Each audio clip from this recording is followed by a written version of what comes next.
No, people do love the P90. Very future. Any bullpup bullshit is futuristic. All right. It's P91. The P900. That's what you Mm-hmm. call it.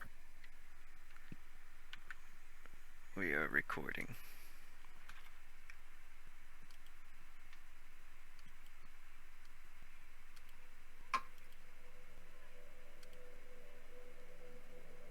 Welcome everybody to Edge of Decay. This is the second episode of Neon Rain, but it's really the third for us. But we're going to call it the second episode because, for the purpose of the video collection, and I made a mistake recording the first one, so this is episode 2. New system I'm working on. Everybody's playtester here, so we're throwing in ideas and having fun. Mostly about fun, isn't it? Oh, So, yeah. who do we have tonight with us? Raz, you could go first. Oh, hey, I'm still playing Richard Gunn, down and out, broke ass private investigator who failed at most things in life and is appropriately curmudgeonly because of that. Nice. And Broadside. I'm Jester. I'm playing Augustine Broadside. A very awkward gentleman, but a hell of a driver. He'll raid your fridge, take all the food, and walk around handing it out to everybody else. Also, he'll just shoot you in the face. Call it done. Nice.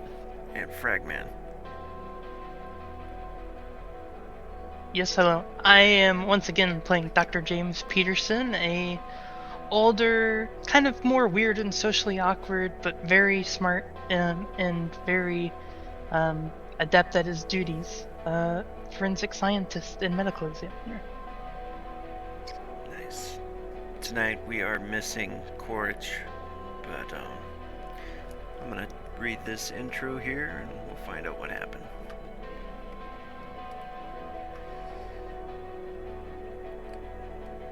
Move you guys over. I think it's on here.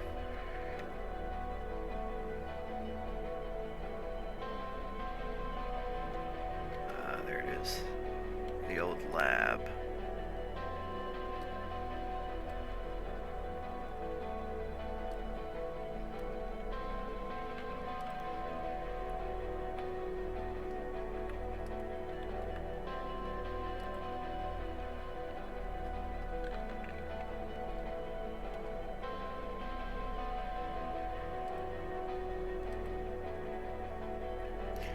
Last time on Neon Rain, the crew had a firefight with some of the Diggs boys.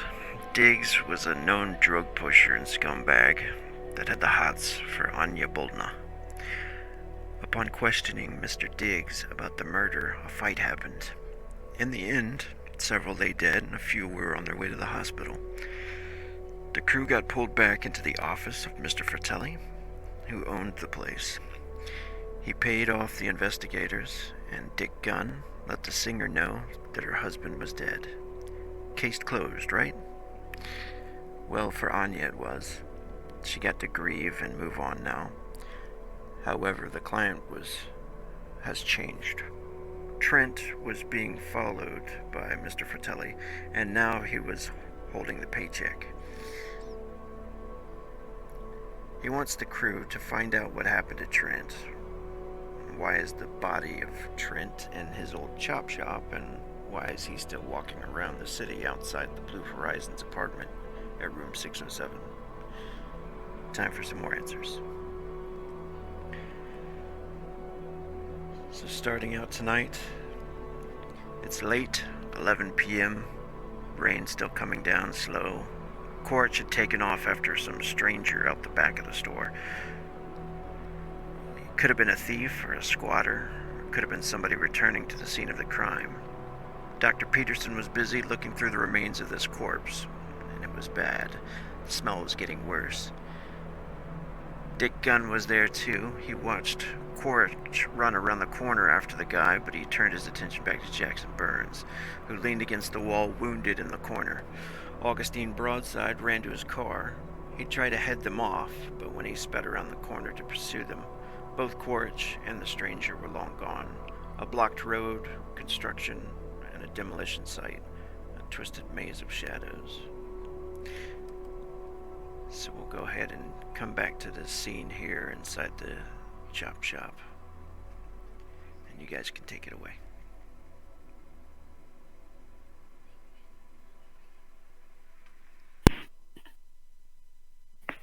You hear sort of the characteristic puff from sort of like you think some sort of vape device that a gun sucks on greedily, and then he sort of coughs a little and asks Dr. Peterson, like, "Yeah, so is that him or is that not him?"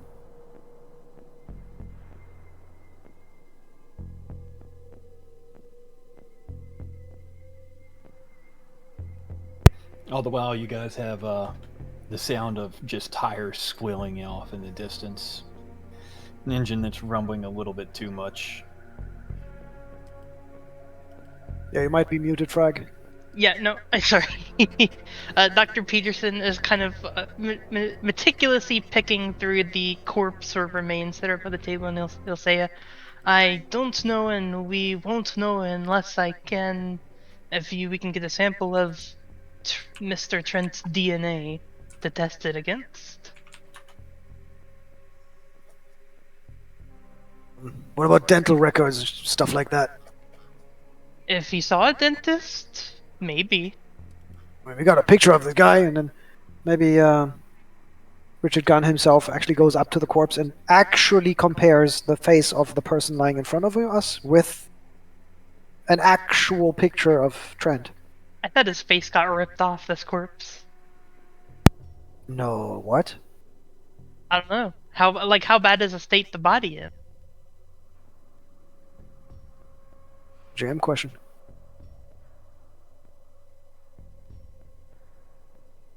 Because if Rogue doesn't answer, I will answer for him, and then I'll just make shit up in the best way for us possible.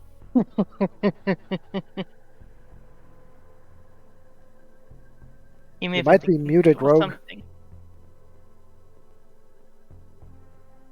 Well, in that case, as you look at the face of the body on the table, you notice a little engraving just behind the left earlobe, showing the telltale mark of it having been grown.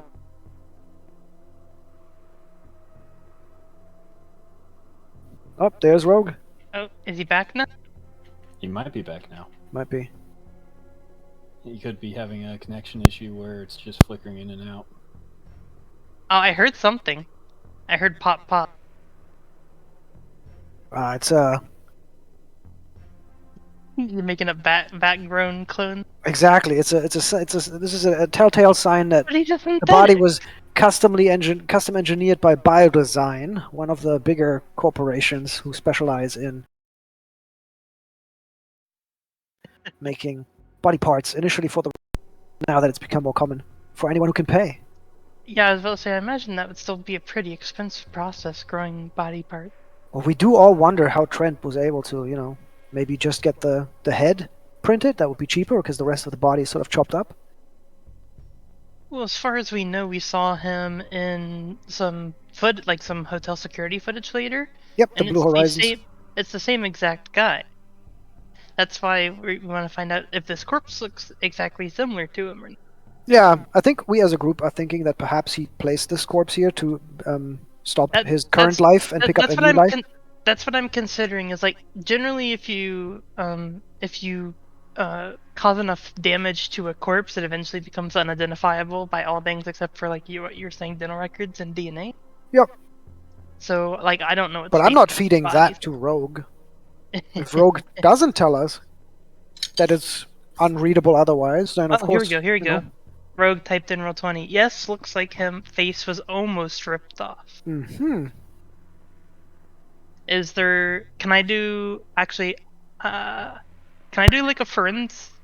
Would it be forensics or biology? Can you hear me now? Yes. We can hear you. Oh my goodness. I don't know what that was. Yeah, the face. I think in the first episode we had talked about like the face was like cut open and kind of peeled to the side, and like so it's really bad. It's really gruesome, but you can maneuver the face, and it does look very very much like Trent from Yeah. the picture. At this point, Dr. Peterson has like on like the gloves that like go up to your elbow and that kind of stuff. He's just kind of like going through not going through the corpse, but giving it a thorough examination. Um, can I actually roll a forensics on the corpse to just see what all I can get out of it? Whether it is maybe a vat-grown clone, or his bones are secretly made of titanium or whatever. Ooh. Yeah, go ahead and do that. Okay, You sure will the do recording's still working, Rogue? This blip It's al- didn't cancel that? It's also a good question. Yep, looks like it's still going. Great. Okay. Here's forensics. Oh, I cannot actually pop it open like this. I forgot. There's And a neat token system. And just so you know, there is a logic pool. I posted about it earlier, but I forgot to tell you about it like the first game. How it? It's a once per session type of thing that you can access. If you have 1 point in your logic pool, you could burn a frenzy to like add a d6, to any intelligence check or any skill that's based off of intelligence. Yeah, well, I kind of rolled like doo-doo. Let's see. Yeah, that could have been better. Okay. Definitely That's could a have been. I definitely basic feel success. yeah, I just had a d20 in there and rolled a 3 on the d20. Yeah. You're kind of sitting there like, oh, come on. Yeah, it's a basic success. But what was the question you were asking specifically? I'm basically just going through the corpse here, looking for any abnormalities. Like, Raz was bringing up the fact of maybe there's a sign that it's a genetically like bioengineered like clone body or something like that, or maybe all of his bones are secretly another material. Like anything that at first glance He's filled with styrofoam. yeah, sure. I'm sure he could be. Like anything at first glance, like obviously I want to do a more detailed thing back at the lab, but like at first glance I'm like, yeah, that's wrong. That's very wrong. All right, with the 7, I'm gonna say you're unable to find anything strange out. Like it does look like his cybernetics were all removed, Right. and it's hard to tell that there's nothing that can stand out. It might take further investigation, you think, unless you want to spend that logic point, or maybe like make a luck roll. I'll make a luck roll. Okay. These aren't horrible. Failed though. All right, so it would be up to a logic point, or you can save that logic point for later, because we are just starting. No, I can. Yeah, I can just save it for further analysis later. Okay. All right. And then Gunn says, well, how long till the DNA results would come back?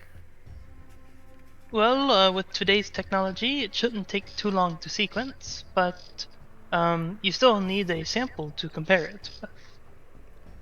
Yeah, well, let's go check in his office. Maybe there's some hair, where he was sitting, stuff like that.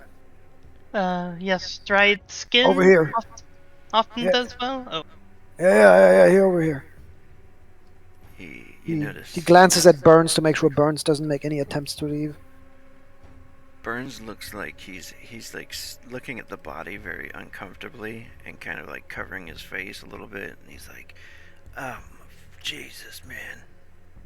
Yeah, you let 2 people in here to do that. Think about that.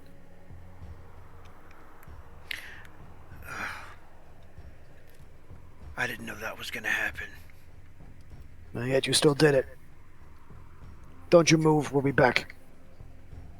Then we just do go to the side office, the adjourning office where we sort of got I think his computer, his call lab from. Trent. Yeah. See if there's anything in there.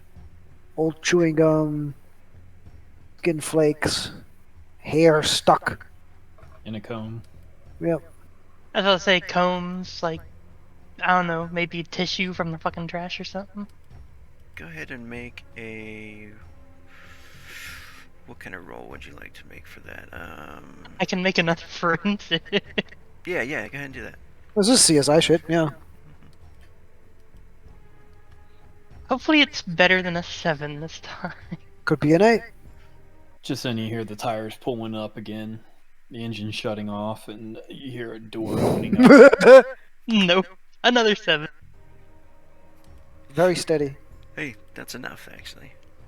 Nice. You do find something, maybe a cup or something, or, Yeah. whatever you like. Like a mug. Yeah. And, you're able to maybe get some skin cells or something like that from the lip. You have a way to, you have that cybernetic implant, right? That, I do have a microscopic eye. Yeah, an eye that allows me to see the microscopic low. there you go. And that's what basically ends up helping you to discover this skin cell.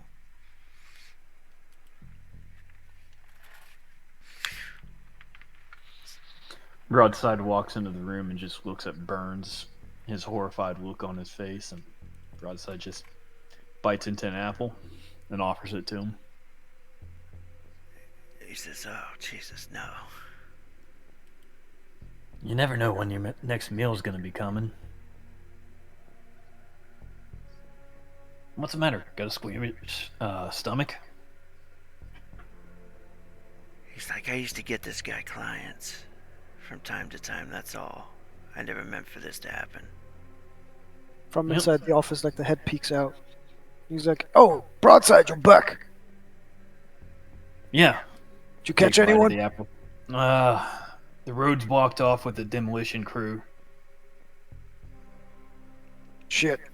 Where's Yeah. Quaritch? He's still chasing the guy. Or whatever Alright. it was. I'm sure he'll call. We're collecting some DNA to make sure the guy is actually the guy, because the mystery of why there's 2 Trents is kind of important, right? Well, why don't we go to the hospital? Or not the hospital, the hotel. Yeah, that was the next thing, and the voice gets dull again as he disappears back in the office, and asks Peterson's like, "Yeah, you're up to go to the hospital, right? After?" No, I said the same thing. Go to the hotel, right? I think I can manage this. Cool. Get a soy calf on the way. Also, if you don't mind, I want to stop at Tactical 37 and see a. He sort of tells Peterson with like an upturned eyebrows, like, lots of bullets flying around these days, and I'm not. I want this body of mine get murdered like that one out there. Yes, it would be wise if we brought this body with us too. What? Not Shit. to the not to the hotel. We can leave it in the trunk, I guess. Do you see any body bags or something? Something. I And he have says with disgust on his face, right? That He's like, is something not leak going- proof. That is not going in the truck. Oh man, I said leak proof. I promise you the body bags are airtight.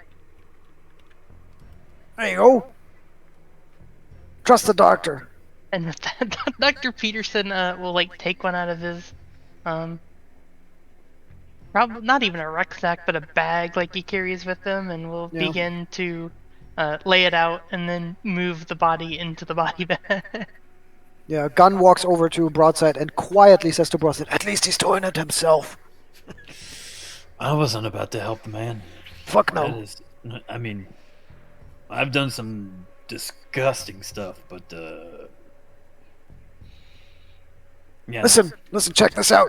And he shows Broadside his. Are they called a comm lab these days, right? Like the Yeah. the future phone. Yeah, shows a comm lab where he's browsing Tactical 37, like a store that's nearby. He sort of Googled it.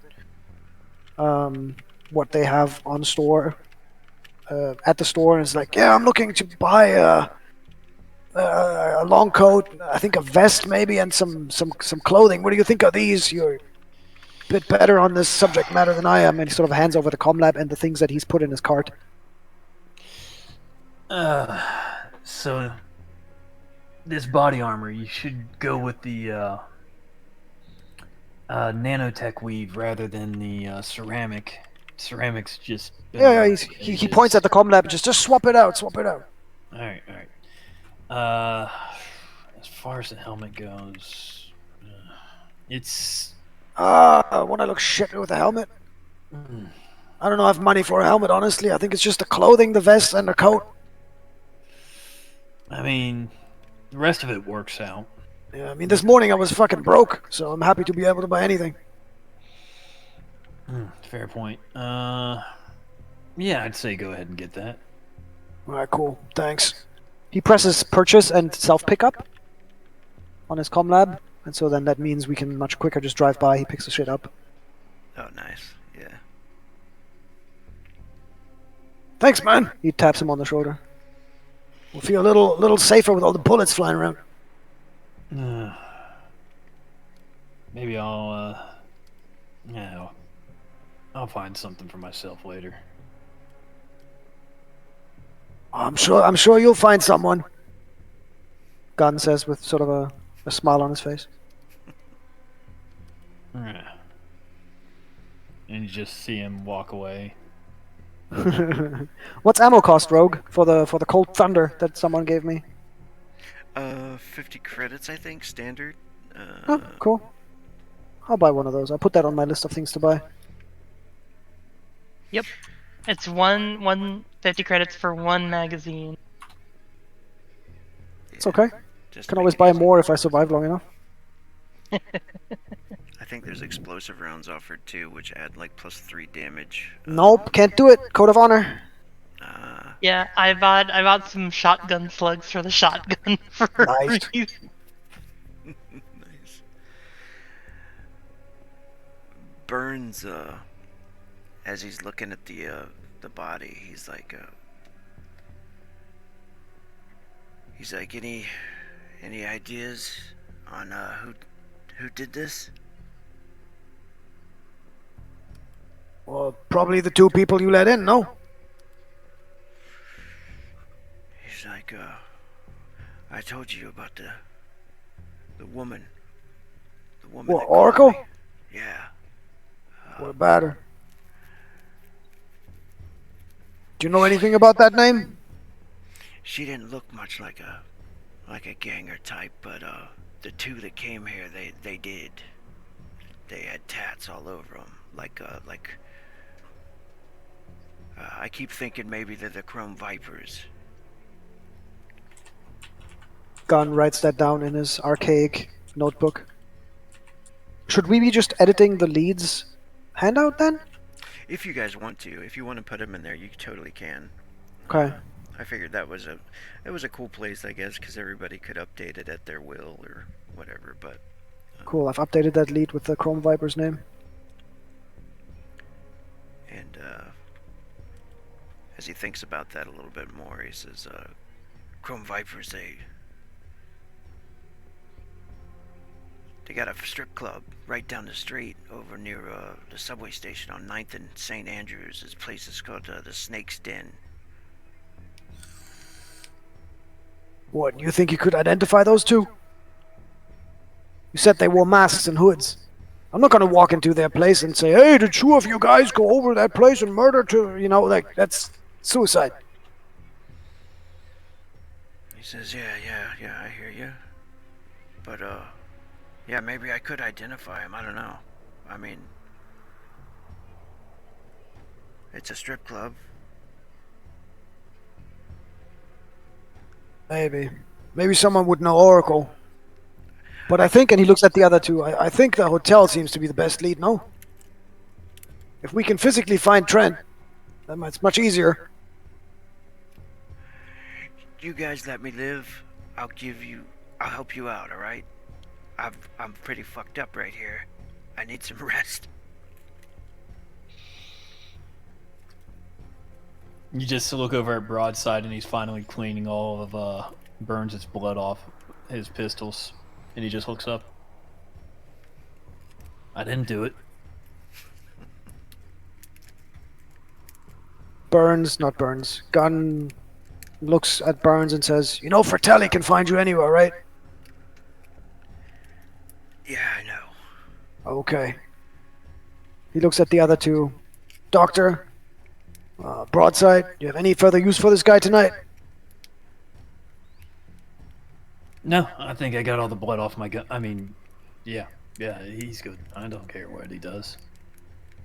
I do not have any further use from Mr. Burns at the moment.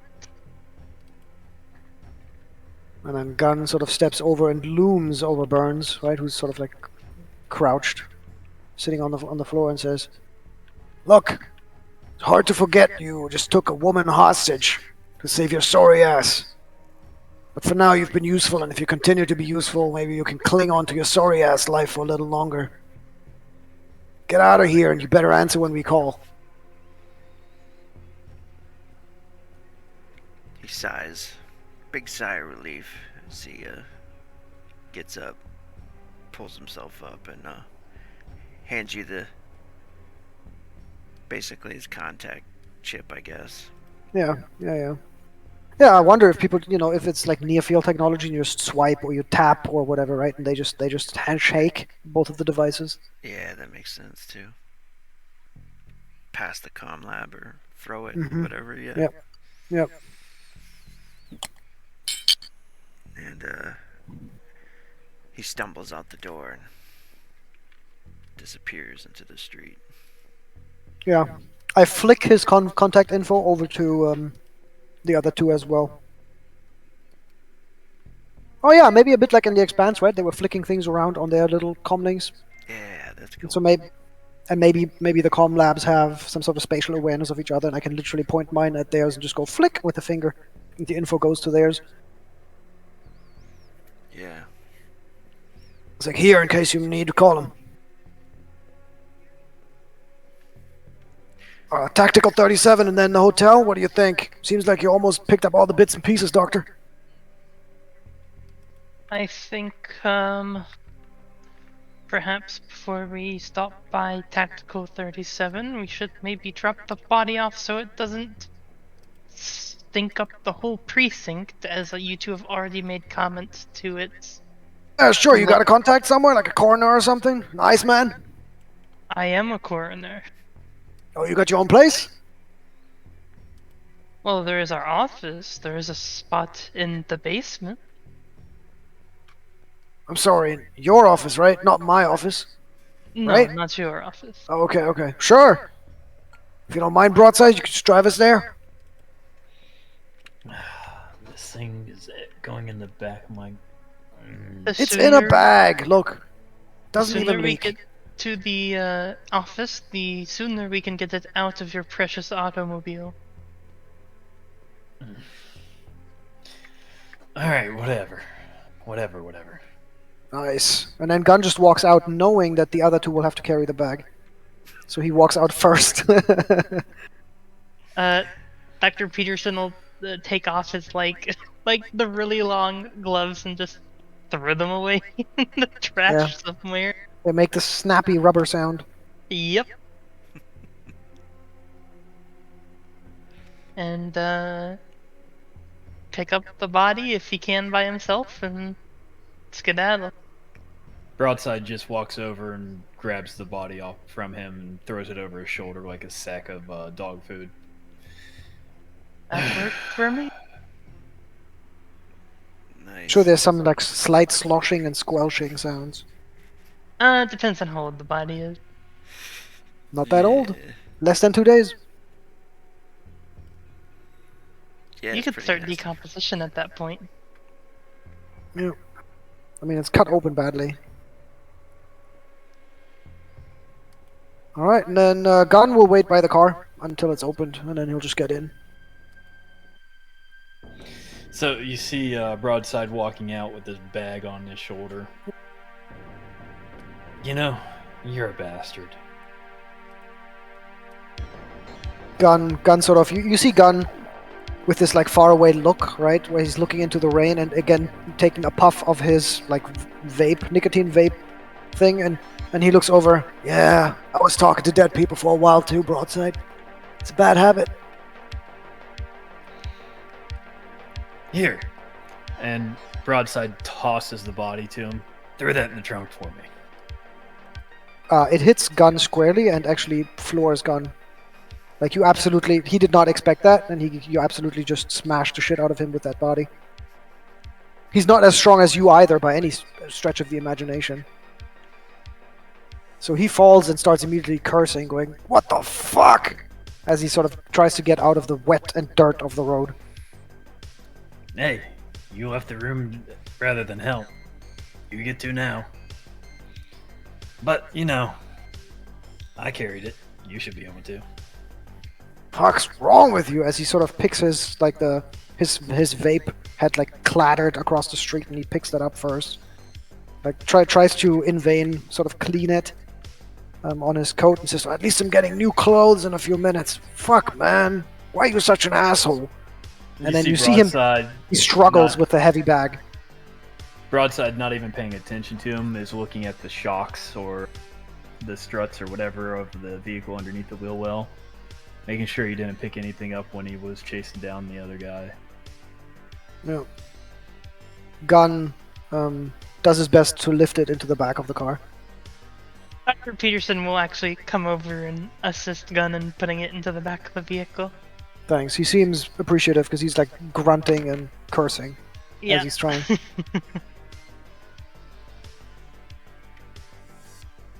Once I get it in, close the trunk, and we can boogie on down. First stop is the Tactical 37. I think we're gonna stop by like our. Don't we have like a joint office as like a PI group? I'm Yeah. pretty sure that would make sense. So I think the first place we're gonna do is stop by there, and I imagine I'm probably the PI's morgue because I am like a medical examiner. Yeah. Or there would be a morgue. Sorry. So we'll take the body and throw it in probably the fridge or freezer, whatever we have down there to keep bodies a little longer, and then we can head off to Tactical 37. Alright. Alright, Fragman. I rolled you as the special person to roll the D100 in case of a random encounter for traveling. Gee. 6. Of course. Another random encounter.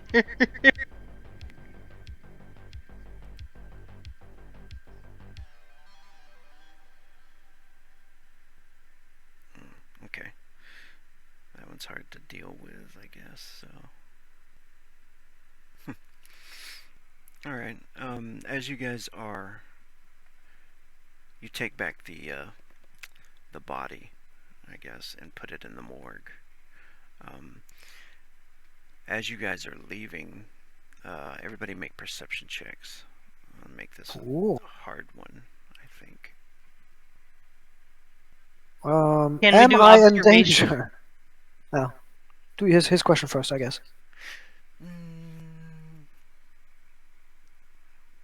I guess that will depend on how good you are on the perception check, too.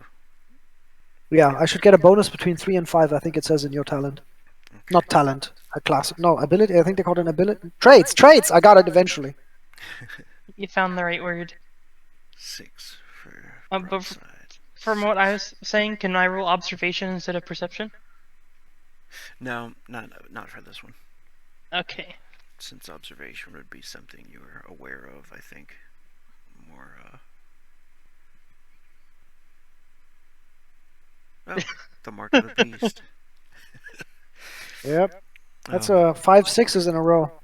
Alright, so this goes unnoticed, I think, for right now, and you guys get back in the vehicle and head to Tactical 37.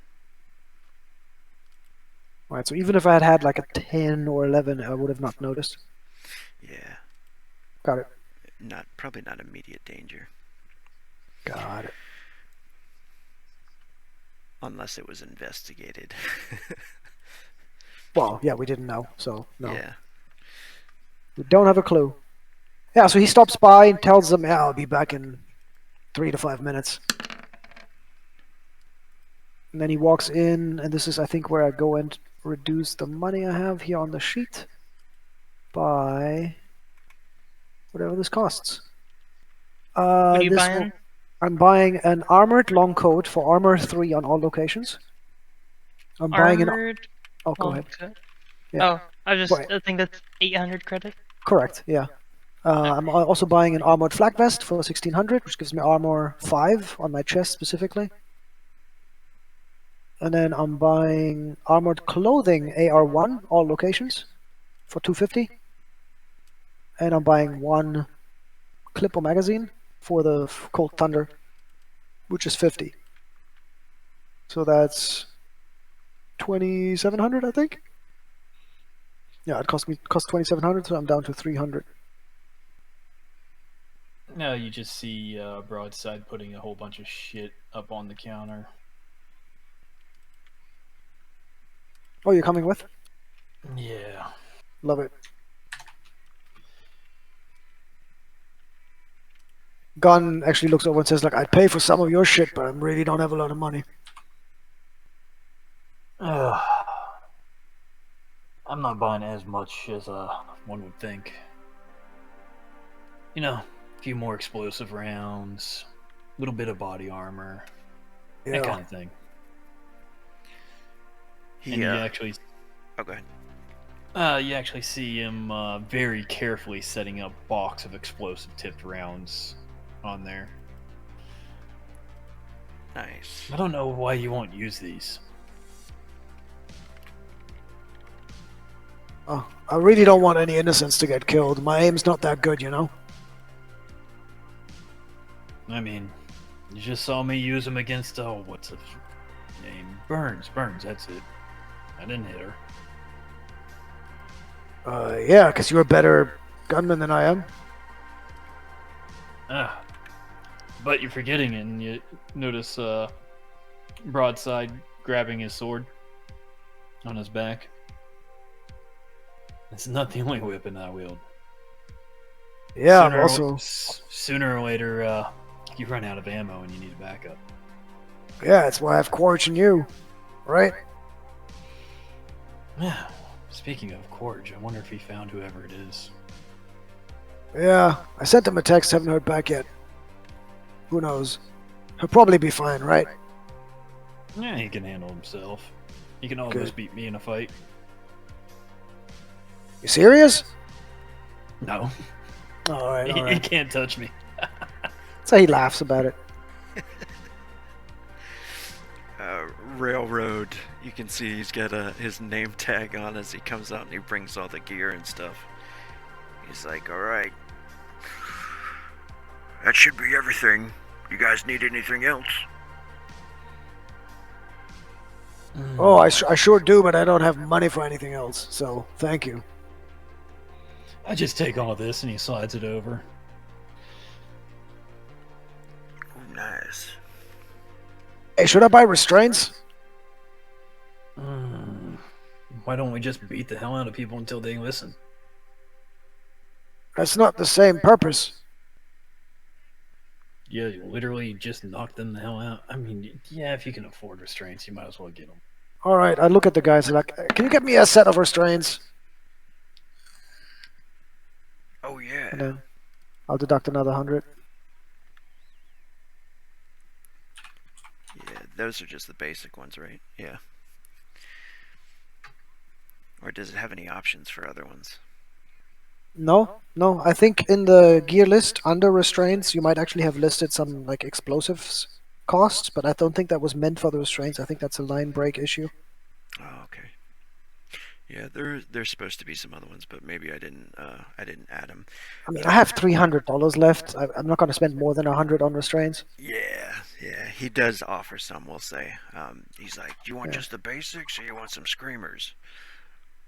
I'm like, no, man, just the basics. All right. You can see he puts those on the counter, and back. So is that? Do you think it's like a whole set? Like if someone were to buy zip ties, or is this like actual special restraints, like one set that is very heavy duty? Yeah, What do you envision? I think these are the metal ones that Okay, but then I'll just get some zip ties, which are probably dirt cheap because they're just made out of plastic. yeah, In addition, cool. Yeah, he goes into the back. You can see some shotguns and stuff on the walls of this place. Of course, slugs and pretty much scatter ammo and stuff like that. But in the back, you also notice he's got he does have a drone back there. A couple of old ones that looks like he's working on, like a security robot. Remember we were talking about there's no robots in this area. Yeah, he's probably got a one of those old security robots though that looks more built like a humanoid, but it's laying back there and kind of covered in a tarp. He springs back. He says, you guys cops?"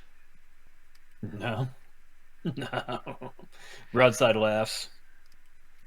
He says, "All right." He says, "This guy, he looks like a cop." He was. Was being the key word. Gun? Yeah, Gun is actually changing in front of you. He doesn't give a shit. He changes into his new clothes, right? He wants to make sure the merch is actually good. He says like, "Oh yeah, I failed at that as badly as I failed at everything else in my life." And then more quietly says, "Fuck me." Why? Why do you ask, man? I was just making sure, in case you guys wanted to buy some heavier stuff. You know, eventually when we got the money. But, you know, do I see those robots in the back? Oh yeah, yeah. Alright. You know, I might be able to do a little something with those, get them to where you can sell them.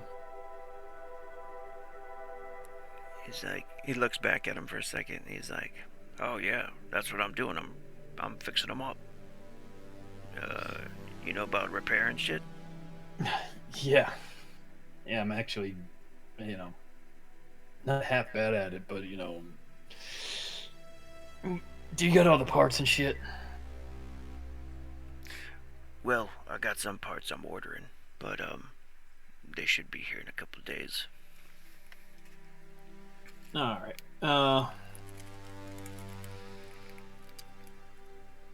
So, I'll go ahead and roll over there and I'm gonna walk over there and just take a look at it, see what he's working with. Yeah, you can see it in the back room. He's got all of the supplies and stuff for building and repairing items and everything. And it looks like this robot has it has like a gauntlet that retracts a submachine gun out of the side of its arm. On the other arm, it has like a claw and what looks like the ends of a stun baton. You know what I mean, for shocking people. He looks back at the guy. How the hell did you get your hands on military tech? He's like, "Man, there's this guy brings shit out from the zone. He brings stuff like this all the time. It's right outside the walls of the city." Can I look it over, see if there's like a unit insignia or something on it? Yeah, it says Zentech on it. Let me write that. Zentech, and then it has a S447, I guess. You might be able to go ahead and do an intelligence check, I guess, because you're ex-military. Yeah.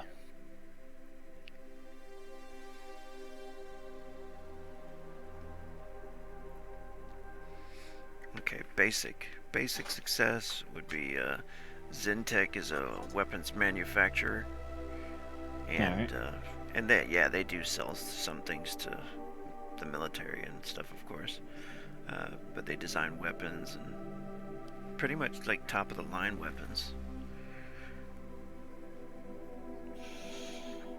Alright, I want to roll a mechanics check real fast, see if I can't help this guy out a little bit. Alright. Railroad says, "Hey, if you guys ever wanna, you know, buy some heavy shit, stop on by. Maybe I can give you a discount."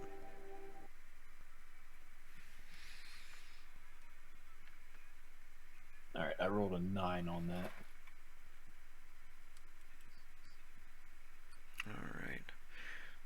basic success.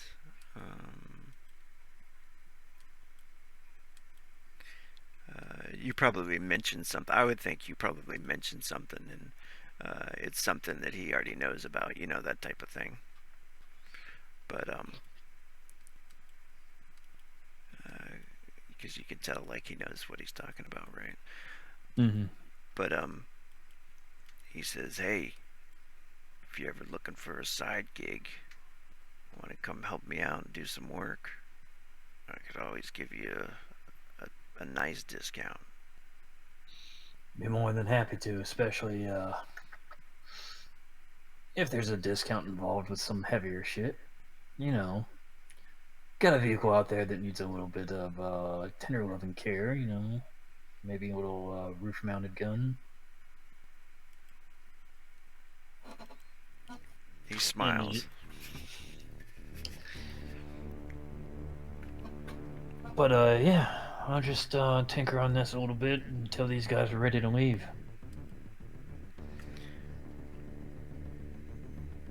All right. Dr. Peterson, who I assume kind of stayed behind because he wasn't originally planning on buying anything, will eventually saunter in and up to the counter and say, "Ah, gentlemen, it is good I caught you before we departed.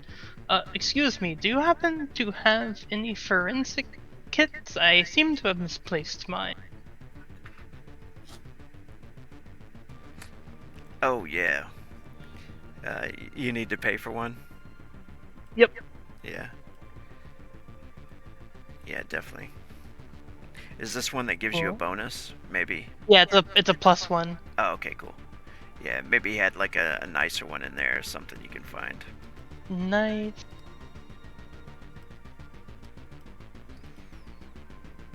I'll subtract that from my credits. His old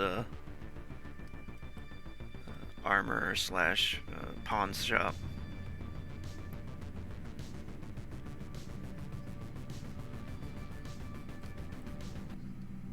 Cool, so now I got a +1. Nice, that's useful. Very much. I need to buy a thinking cap. I don't know that they sell those, unfortunately. Yeah, +1 Legends baseball cap. yeah. I'll take it. Sweet.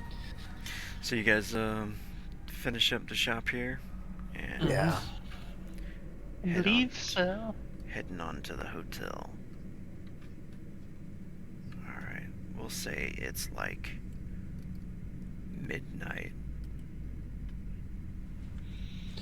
Hey, Doc, while I'm driving, why don't you look me over? Well, I can certainly give it a go, but, I am not the healing type. I am more of the seeing what had killed someone type. Out of game. Don't have any of the first first aid skills. Alright, whatever. No, you can do intelligence though. I can just do straight intelligence? Okay. Yeah. I am pretty good at it. And he'll actually hand you back a first aid kit from underneath his seat. Oh, cool. Does that give bonuses? So that actually it has 4 treatments in it, and first aid kit gives patient +20 hit points when they when it's rolled. Cool. Oh, cool. So he'll be able to hook you up, patch you all the way up, I think. Let me read this. So 10. Oh, it's only got 1 use to it. It takes 4 rounds. Yeah. You'll be patched up though, won't you? Yeah. It's a 30 With back. with the +30, yeah. Because I don't know about you guys, but I know how these games, and the reason my health was down so far was not only because of the attack, was because I put some points into health. Oh, nice. Usually I'll let that like increase and stuff with, but that's fine too. I figured it was good roleplay. Yeah, that's cool. All right. So we arrive at the hotel. You guys do arrive at the hotel. No more random encounters. You pull up outside of the Blue Horizons, and this place, it looks like very low security when you pull up. It looks like about 10 floors, a 10-story building. Let me move you guys back to your travel page. There's people walking the streets at night. It's still raining, of course, and Yeah. You do see hover cars like every once in a while in the distance. As you pull up there, you don't see any security standing outside this place or anything like that, but you do see like lights on inside, and there's a parking garage underneath where you can kind of just pull in, take a ticket, or you can just park across the street at an old convenience store. It's like a shop and go or something, and park your car there and just walk across the street to this hotel, or you can go down and park in the underground parking garage. Is there a way to look into room 607 from across the street if we were to get up? Let's see.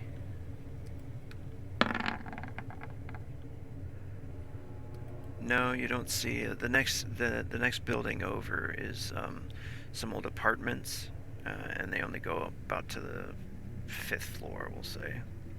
Mm.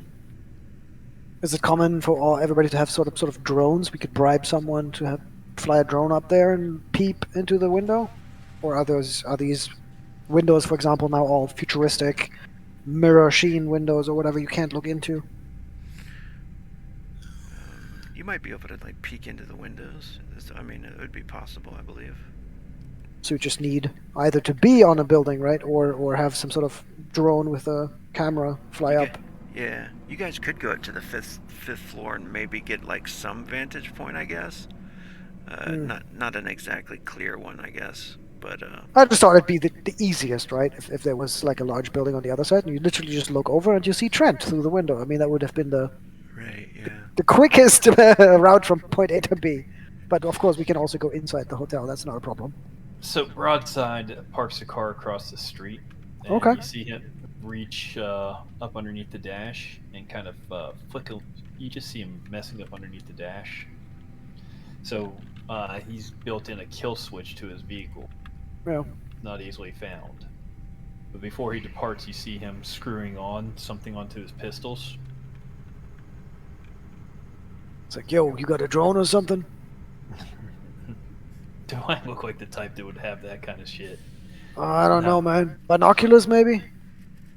Actually, I do have binoculars. I was just wondering if we need to go inside or we try some way to look through the window from outside first, Broadside pulls some binoculars, perhaps from the center console of his truck, and hands them to him. I mean, I was gonna just, walk in there and knock on the door. Oh, for sure. That is the main, most surefire plan. But if you wanted to knock on the door and maybe you wanted to know that there's a big gorilla dude standing right behind the door, it'd be useful to know that beforehand. That's what these are for. And you look down and you see him screwing on 2 silencers onto his pistols. Yeah. His dual pistols. It's like, well, not bad. Let me check. And then if we take the binocs with, is there any vantage point I can find to even look up towards? Like, can we get on the roof of this? You said like is it a convenience store? Not a convenience store. Some sort of like mall, Apartments, shopping mall. Yeah, the apartments right across the street, the 5-story. Yeah, just can get on top of that and try the binocs to look over into the other one. Yeah, definitely. That'd be a great start. And then I can use observation.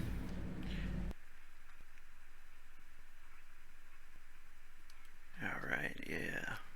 Now, binoculars, they give you I bought the low light vision one, Nice. so give you the ability to see in very low light atmospheres, night vision, darkness. Darkness, it can see into my heart. But It in can total see into my darkness, soul. you're kind of fucked. Yeah, no, for sure. But no, that's what it says. But in Mhm. total darkness, you usually are not able to see fuck, right? Yeah. Night vision is light amplifying, so if there's no light to amplify, you kind of run into issues. Yeah. Oh, I like So I this. have a. So Gun has a 23 with whatever modifications Ooh. you want to think for the binocs. I like that picture better. He is. I mean, him looking at something is his core right skill set. Is what he's supposed, Right. as a PI, is supposed to be able to do. Right. Yeah. Okay, 23. Oh, nice. Cool. Yeah, when you get up on top of the apartments and stuff, walking up the apartments is a whole nother story in itself, because the apartments are just like really rough. There's, dirty kids in there and dirty people and just drug addicts in the hallways. Oh, right across from the Blue Horizons, huh? Yeah, Damn. and it's rough. Yeah, it's a rough place, and there's people suffering from cybernetics. The Like cyber trauma or whatever you want to call that. yeah, the implant Like poison. virus. Yeah. Well, Um, I'll use broadside essentially to. I've got my Hulk essentially to make a space in front of us as we go through this. yeah, He can look as menacing as he can. when you get over there, let's see. Nobody fucks with you at all, and you can see like the remnants of people partying on the rooftop of this place, and there's like Sure. parking spaces up here, but nobody ever uses. Probably for hover cars to land and Oh yeah. access the roof, but So hover cars are a thing, huh? yeah, Okay. for the people with money to Like Blade Runner type. yeah. Cool. For the filthy rich. Yeah, and you guys can Yep. see them, in the backgrounds flying around, but you guys haven't. You're only second level, I think. So it's just the first case. Uh, when you do glance across the way um, to the Blue Horizons, you find the sixth floor, and you kind of scan it. You do notice there's a couple next door. This might be the area that you're looking for. This might be the room. You're pretty sure it's the room, actually. There is light on inside. You don't see any movement anywhere, though, at the moment. It looks like there's maybe a bedroom that you can't access, though, from this vantage point or the other one. But it looks like maybe the TV is on. You can see kind of the light changing every once in a while, the reflection Yeah. on the walls and stuff. Does it look like a television light almost? Like it's changing color and that kind of stuff? That'd be Yeah. indicative. Okay. So, even with that great observation check, it looks like somebody might be there, but you just don't see anybody for the time that you're looking at it. And how long do you guys want to stay up there? Well, that's what I was gonna ask. Do we want to do like a stakeout type thing, or are we just gonna take think a glance before broadside, we bust the that's- door in? Yeah, no, I think I was just going to take a glance. I think so. Gun most of the time. I think that's the tragedy of Gun working with Corge and Broadside. Gun most of the time knows better, but he just doesn't have the energy anymore to oppose them on any of their crazy ideas. Yeah. You And so just in see this- broadside walking across the area. Yeah, and so he says, "Hey, Broadside, look over here." And he hands him the binocs and sort of explains what he sees and says, "Now you know the lay of the land when we bust in there. Do you want to go now?" Yeah, yeah. You know me. I don't like sitting here doing this kind of shit. Oh, I know. And then he packs the binocs away and says, I think we're ready. Could be. They could be in the. What is it? Bedroom? Yeah, they could be in the bedroom or not in there at all. Also, maybe we can check with the with reservation. No, what are they called? There are reservations. Concierge. Concierge reservation. Okay, okay, okay. Yeah, yeah. I Reception. would. I think they're called. That's what I was looking for. Oh The yeah, I reception thought desk. looking at the reservations. Yeah, you can go to reception and ask about who's reserved the room. Mm-hmm. Mm-hmm. Yeah, yeah, yeah, yeah, yeah. Gun, I want you to think about one thing. Is it your mom again? No. Okay. You go and ask somebody about room 6 whatever. Yeah. Next thing you know, on our way up there, they decide to call the room and give them the tip. Oh no, I would just ask once you're already up there in front of the door. All right, yeah, fine. Cool. Sort of chuckles to himself, and I guess we traverse that stupid apartment house again, to get out over across to the Horizon reception, or just lobby. I guess the lobby. Yeah. Alright. Broadside just walks right past the concierge, whatever you want to call it, and starts going up the stairs or elevator, whatever's more convenient. Yeah. Doesn't even miss a beat, just walks past it like Yep, he like you belongs belong. there. Yep. What do you do, Peterson? If you guys are gonna go up, so Augustine, are you gonna go up before Gun asks? Yeah, Yes. yeah, I'm going up right now. Well, would you rather me tag along, or would you rather me go down? As far as Broadside's concerned, he handles the muscle. All right. So it's up to your character design what you would Got do. it. Got it. Okay. In that case, Dr. Peterson would head up because it is a good idea to go ahead and stage Back up. someone up the room. Yep. Oh, yeah. Yep. It's good.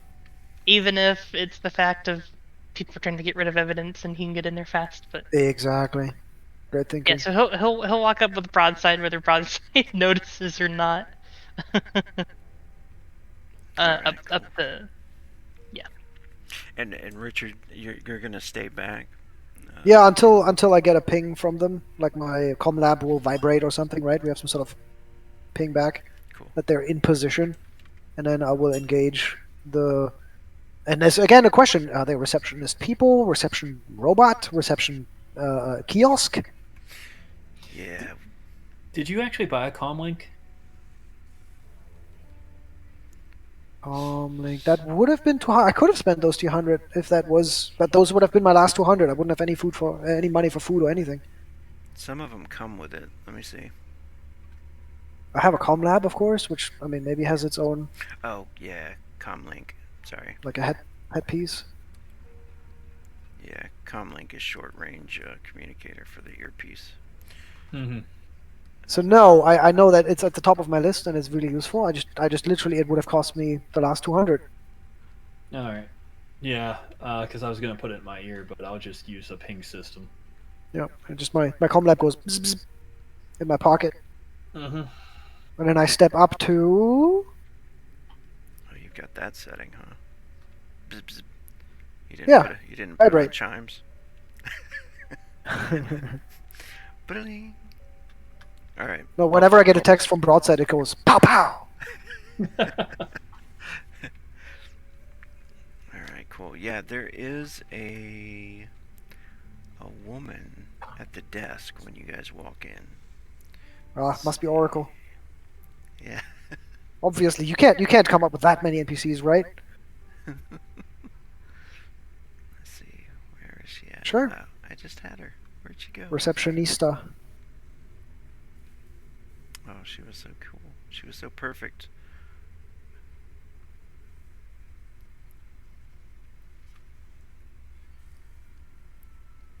I don't know why I lost her. Anyway, when you walk in, she's kind of got like shaved hair on the sides of her head. She looks pretty punkish, you know, like she shouldn't be sitting at a desk at a hotel. But the hotel doesn't look very clean and, you know, nice or fantastic, ritzy. It's not a 5 star for sure. Yeah. Um, and there's not even like, you know, people going out to get collect vehicles for people or anything. You know, it's you park your own car and you come in and you pay for rooms for a night or a week or an hour. Yeah. And she's sitting behind the desk. There she is, doing her Nice. nails. Doing her nails. She looks up as she probably didn't even notice Broadside or the They were doctor just busy. walking Yeah. by. Yeah, she's like painting her nails. She's doing that one thing, Total Recall, where she touches the fingernails and they change colors. Nice. She looks over and she's like, "Can I help you?"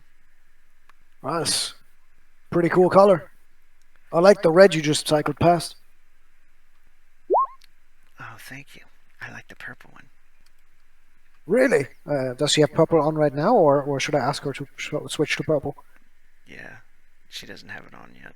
Yeah. So like, really? Can you show me? She switches it over and smiles. You know what? That is nice.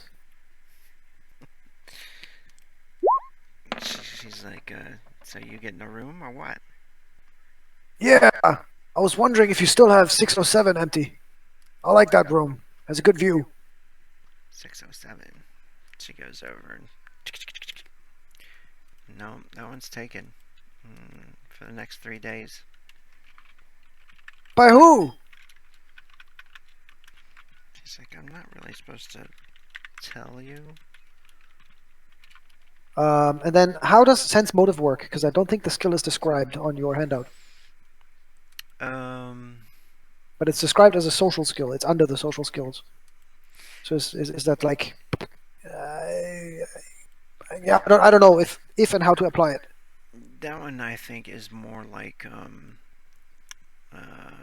you know, if someone was lying to you or Mm, mm. yeah, or trying to, you know, keep something or trying to like persuade you into something, you know. But could I use it to figure out what type of persuasion would work on them? For example, I can sense whether they're fishing for money or they're just looking for companionship or Oh yeah, yeah. I guess you sort of could to check. like read a person.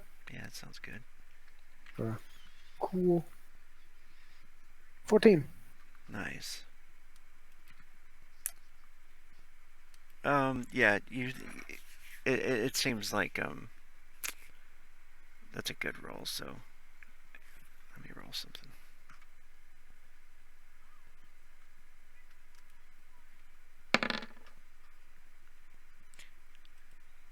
Yeah, the whole the comment she made definitely seems like you know, I'm not really supposed to tell you something, but it wouldn't take that much coercion because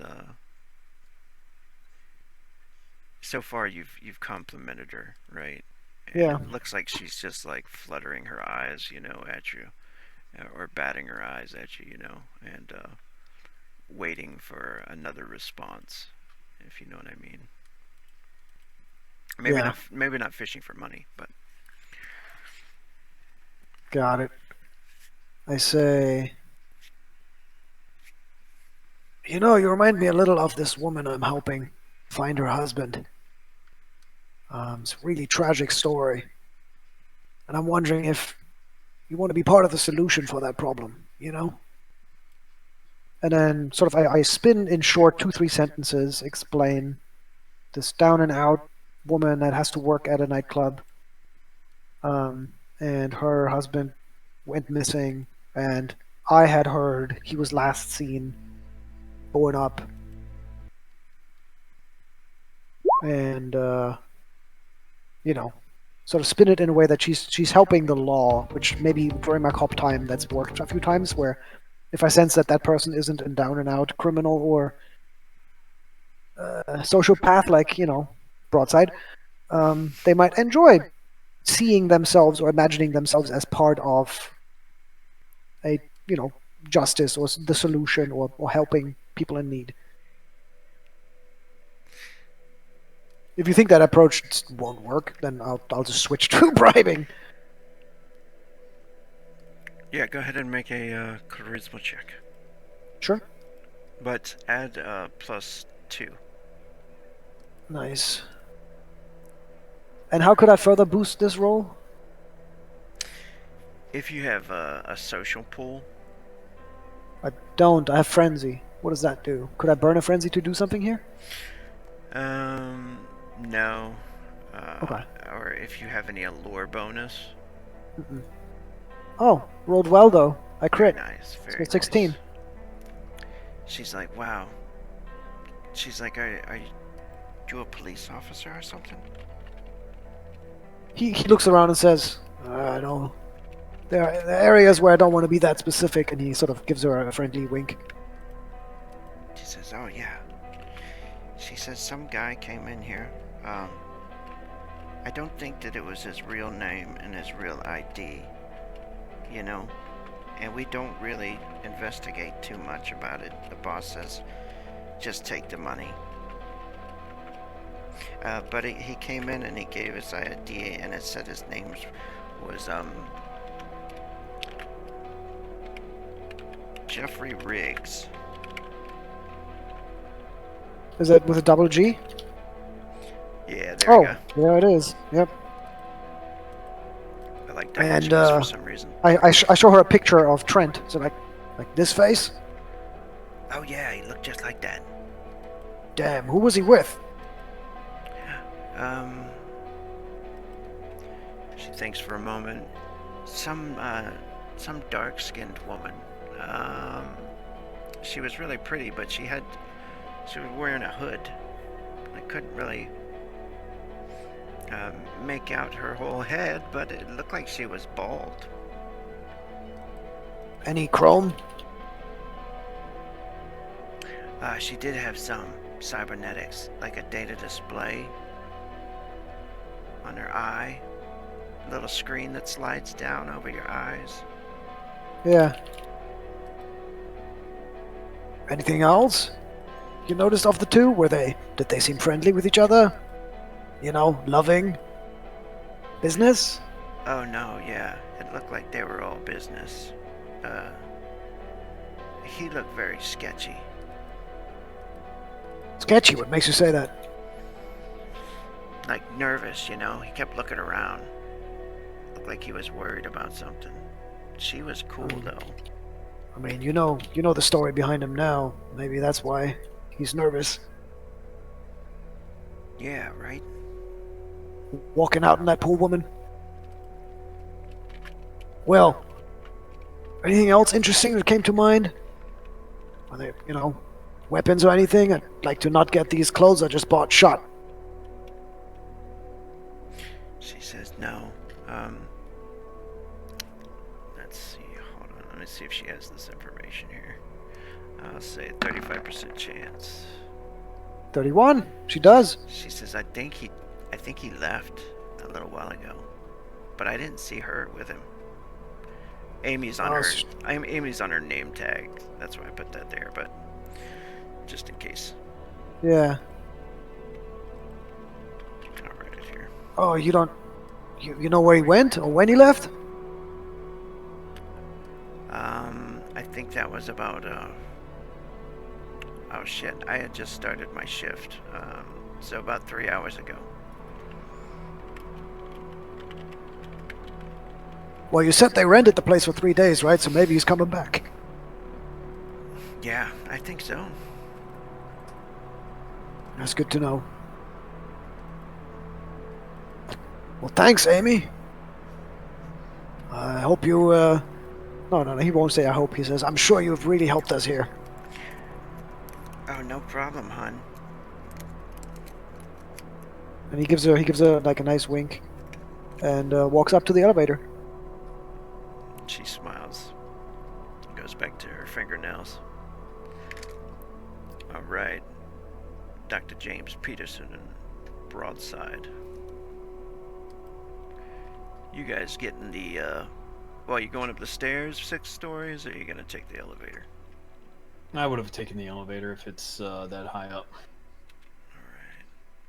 All Uh, but yeah, I'd probably be in the hallway just hanging out, probably leaning against the wall, waiting for a text message to tell me go. Yeah, Dr. Peterson is just very relaxed actually.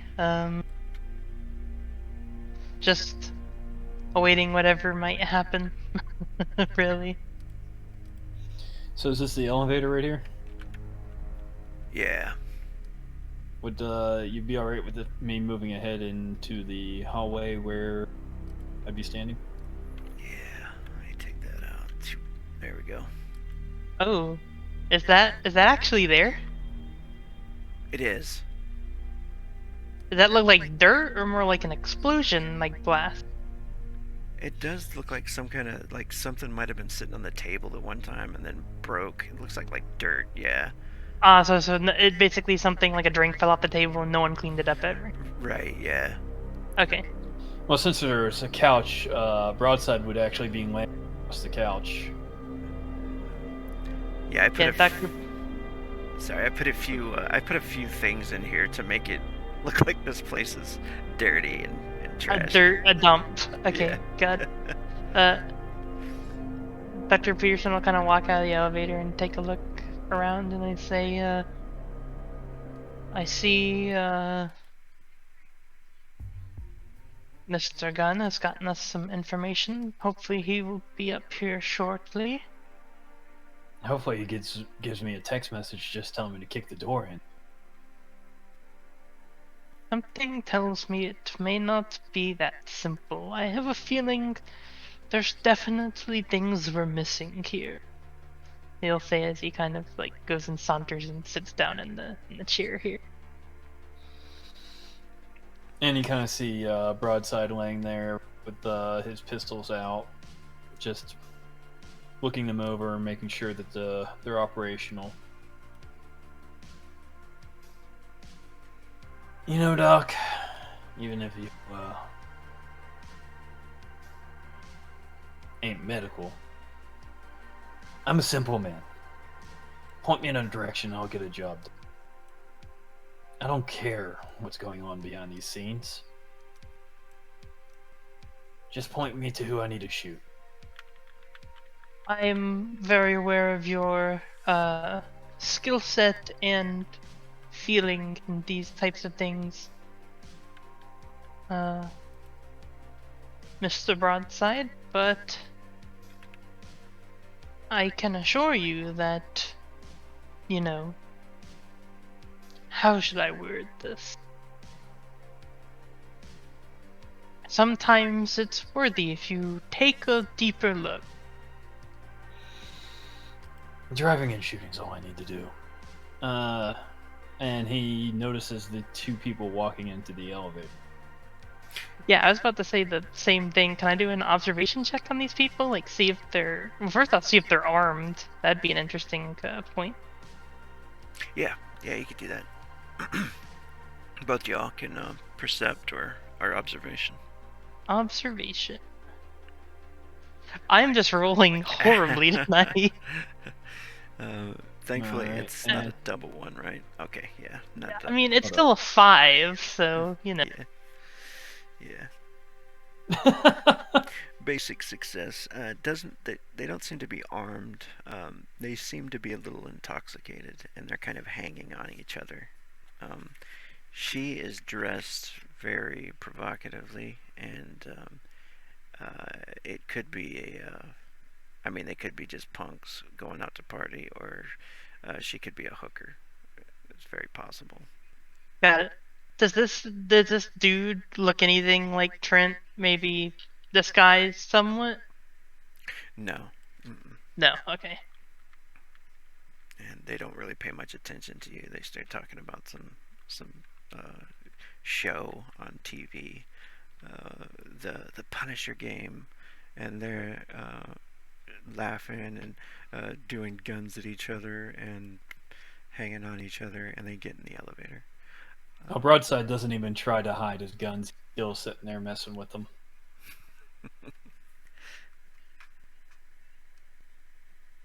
That's me throwing random shit in the background for you guys. Got it.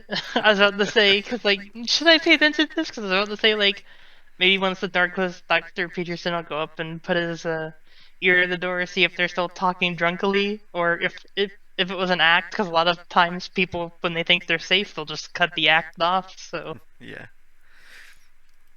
Yeah. It definitely looks like they're not a part of this equation or whatever, but yeah. Got it. If you let them go, they'll go. Yep, just waiting on Mr. Gunn. So some time passes, just a little bit of time. He wasn't there for too long, and Richard, the doors open up on your elevator. You can join them. Bing! Yeah, Gunn walks out, looks left and right, I guess the kids went already in, they're gone? Oh, yeah, the drunks are way gone. Okay, cool. Yeah, he walks over to the table, does a quick, like, sort of step back to look where 607 would be. Like, the sign shows probably, just one direction. All rooms that direction, it seems like, yeah. Yeah, there's a sign actually down there that points 607 to the left. When you come down here, you go to the left. Got it. And then he looks at the other two and says, if we're really just interested in him, we could do a classic stakeout, wait till he comes back. You see Broadside act like he's asleep. Ah, fucking... I might as well take him now.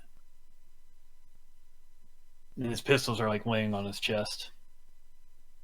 Because Gunn is like, if we go in there and she gets a text off or some alarm, he might never come back. What do you think? You have a description of this woman? Yeah. Pretty, black-skinned, display port on the right eye. I just made the right eye up. Bald. That's it. Could be, if he's moving on from woman to woman, could be his next woman.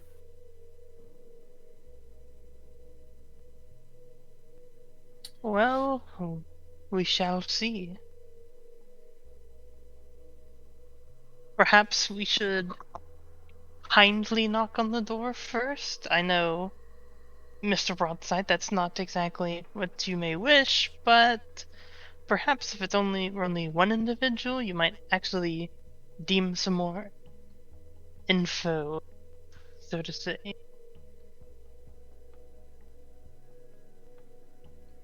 So what's the actual job, again, that Fratelli was? Club owner. He said Mr. Bolna is a synth and a corporate worker before. Is that, did I write that down correctly from what what Fratelli had said? Oh yeah, yeah. Mm-hmm. What does it mean to be a synth? Synthetic. You're more robot, right? If I remember correct. Yeah, synths are grown in labs and they don't really have parents, and so there's a little bit of like I would think there's a little bit of like weird racism and stuff between humans and synths, and yeah, so they're trying to like make them more biologically enhanced and stuff. And I They think don't that get would colds and stuff like that. yeah, I think that would be the humans deal with them, showing racism towards them, Kind of like how the replicants are in Blade Runner, almost. Yeah, exactly. But that would explain why we have two bodies, right?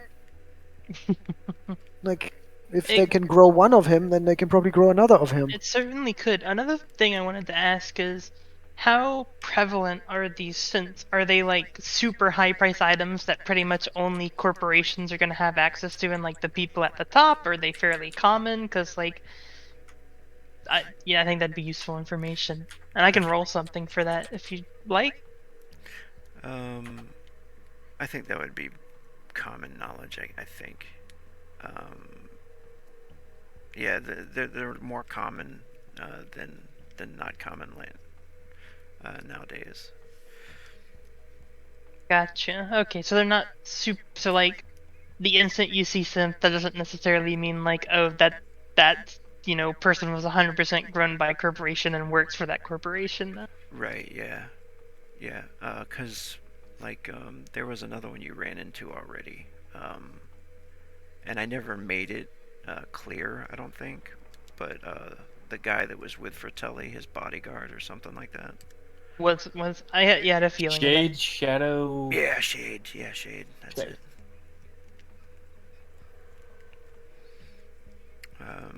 Yeah, sometimes you probably dealt with them in the military too, broadside. I would think that they're not all bad. They're just different. Depends on how you want your character to view them, I guess. Oh, Broadside's already conked out on the couch.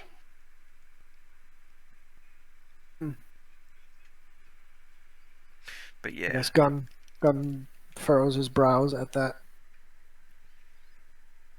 and looks for help at Peterson. Well, not really sure. you want to go to the room, or are you guys gonna wait? I do not know. I would say that we should weigh our options here. We could wait for Trent to get back, but we have no idea when that might be. Or Yeah. we can go get into this room and question this woman, assuming she doesn't pull out a gun and try and shoot us. Work for him Because I there. have a Wait for him there, maybe in the room. Well, the issue is also once he gets in the room and he is hiding something, if he is hiding something, you've kind of backed him into the corner, so to Yeah, say. that's kind of our style. Yes, but then you don't get to question him for information, as I'm sure you very much like to do, Mr. Gunn. So, well, don't have to kill him. We can just, in his words, as he like motions with his head over to Broadside, just beat the shit out of him till he tells us what we need to know. Huh? Yeah, I Did said- you need something? Said the magic words, I know. Perhaps we should just go take a look. Who knows? Maybe the door is open and everyone inside's already dead. Broadside gets up and just decides to walk past y'all. You know Broadside? Broadside, if the door is open, please don't go in the room necessarily yet. And he just starts walking down. Remember, Ro can't react to anything we're doing because he's gone. Yeah. I'm just walking down the hall because he said that we can explore. I see. So, So you meant physically explore. Got We're it. looking for 607, correct? Yes. Remember, his name is now Jeffrey Riggs.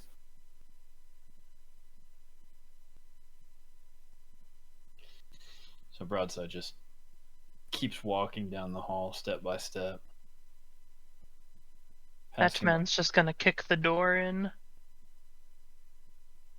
Well, you were at 608, I think, right? I know, the door here is open, so he's just kind of actually looking around to see, like, the layout of the room.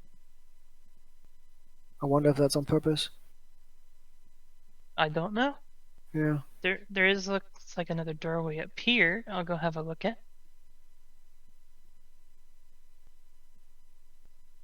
It looks like a staircase. Maybe another elevator? Broadside finds the snack machine and the ice machine and just looking at it. Snack machine. Welcome back. Hey, thank you. Is 608 supposed to be just open and empty? Oh, is it? Let me see. Yeah, we took a peek inside. We took a peek. We were standing in the doorway and like looking in, and we're like, yeah, that's an empty ass room. Oh yeah, that was because I used it last I time. was about to say, I'm pretty sure I've seen this map before. Yeah, the door was open and there was like a family in there, and Yep, they arguing and all yeah, sorts of crap. yeah, same kind of stuff. Still remember the freaking maintenance elevator. Yeah, yeah. By So the yeah, way, I'd like to do a mechanics check to see if I can't pry open the vending machine that I'm standing in front of. Just get a free snack out of it. yeah. Actually, a lot of those have an operator code. You just type in the operator code and it gives you shit for free. Is it up, left, down, you know, that kind of thing? Oh no, it's like a number code. It's too bad we don't have a hacker on us. Yeah. It's fair. All the free snacks we could have without ever solving anything. Imagine never having to pay for a soy latte ever again. Yeah, you're able to Can I- shake a bag out of there. Nice. Nice. Excellent. So Yeah. you just see Broadside standing in there eating whatever fell out. Says this might make for a good, you know, if we were to wait, and he sort of says that quietly to Broadside, if we were to wait inside his room for the guy to come back, one of us could be out here pretending to get a snack. Make sure to cut off his escape. I'll stay here and keep eating. Oh, we might need you right now. If she is a frickin' chromed up combat machine, she might rip our heads off. And then he looks over to Peter and says, "Guy's a doctor, and I'm a failure." It's just right around the corner. I can hear if you scream. He looks over at Broadside and says, "Seriously? You don't mind doing your job? Come on, man. You're gonna be doing a bunch of talking. Hopefully." And then Gunn turns around and goes to the door. Broadside will Gun- at least step around the corner. Perhaps we should not all be seen at the same time, else we look like a very suspicious masquerading group of individuals in the hallway. Broadside just leans against this particular wall right here, eating his snacks. Then Doc, go make yourself a little less noticeable.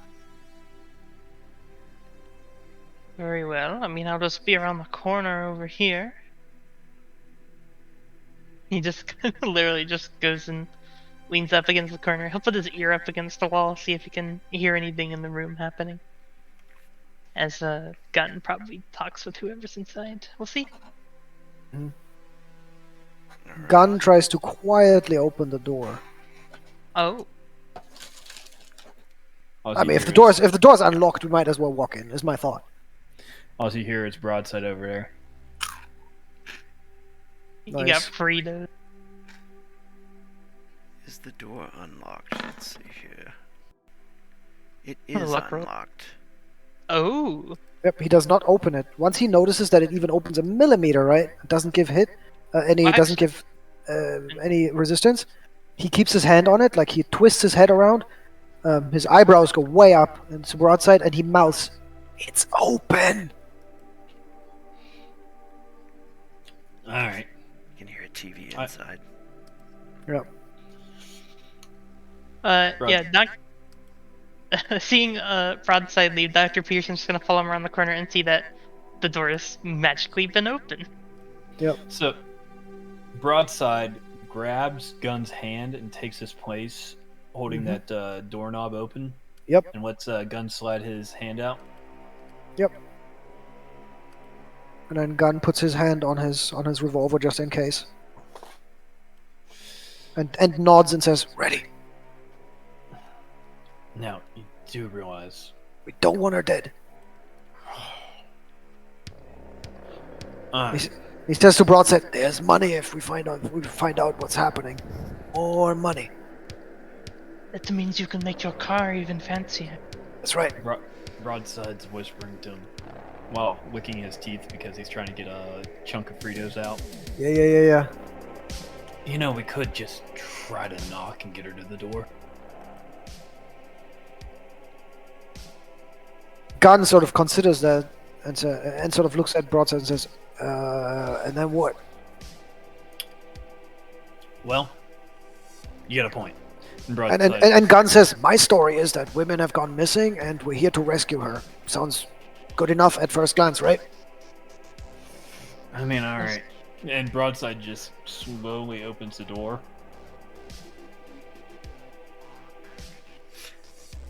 Yeah. Um, Go ahead.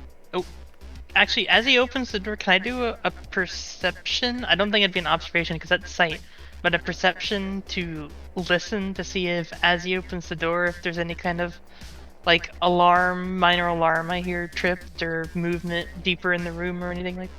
Yeah, you can do that. Oh yeah, I have to ask you, do I sense danger in the area? Because I have danger sense. Go ahead and perception as well. Sure. 13.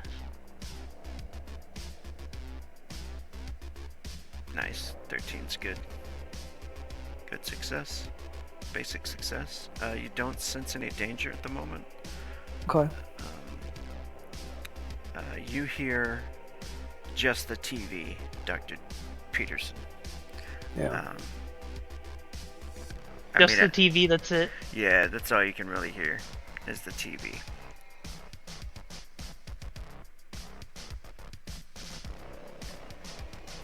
The door swings open. Are you trying to be quiet? Are you trying to do this like stealthily, Broadside? I don't think think we that's are. Broadside. I mean, yeah, if you walk in, but even then, you're not stomping, right? I Yeah, assume. no, And you're I'm not just- shouting loudly, hey, motherfuckers, on the ground! Yeah, no. I'd say I'm just trying to open the door slower than normal and Okay. walking normally. Yeah, go ahead and do if you don't have stealth, just do dexterity. I do have concealment. Concealment would be hiding, so this would be a sound-based one. All right. So, what did you say? Stealth or dexterity. Okay. Do a dex check. All right. So These are huge numbers. Obviously, huge numbers. it makes a little bit of a squeaky noise as you open the door, and there's no change though in sounds. Other than that, there's no change in the air. Nothing changes at all. You can still hear the sound of the TV in the background. Another question I will ask: is there any smell that comes from the room? Whether that be like I don't know if they use gunpowder nowadays, but like a gunshot smell or a decomposing smell or anything like that. Yeah, the smell at this point.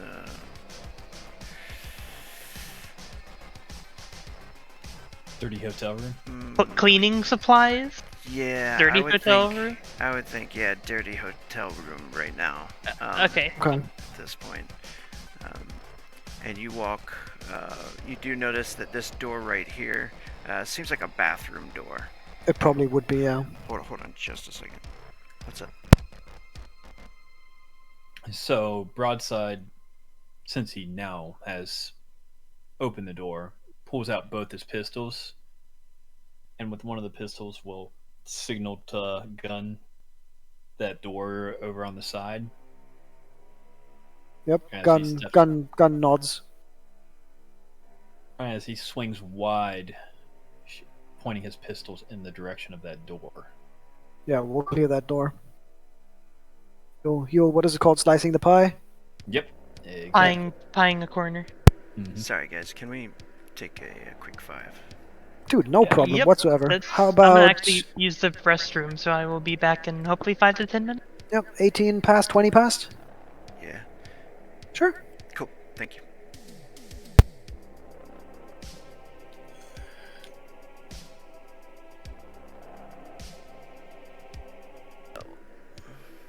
There we go. So, We're moving slicing the pie on the bathroom door. Gunn will sort of use his empty hand with his palm to push the door open slightly in time for Broadside to have a good look at the inside.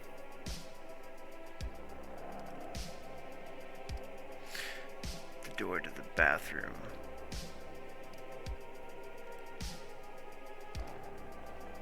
That's Door's right. open. All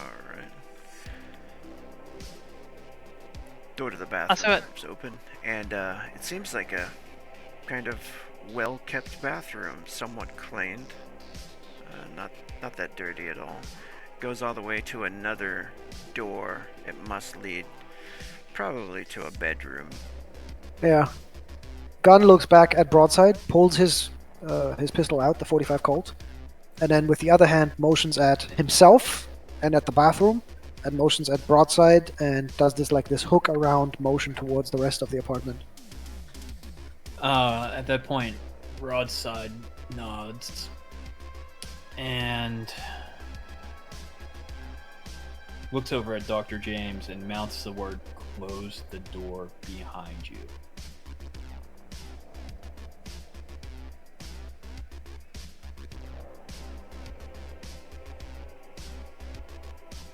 Yeah. Gunn will wait Doctor- here until. Yeah, go ahead. Oh yeah, Dr. Peterson is actually going to. He was actually going to do just that.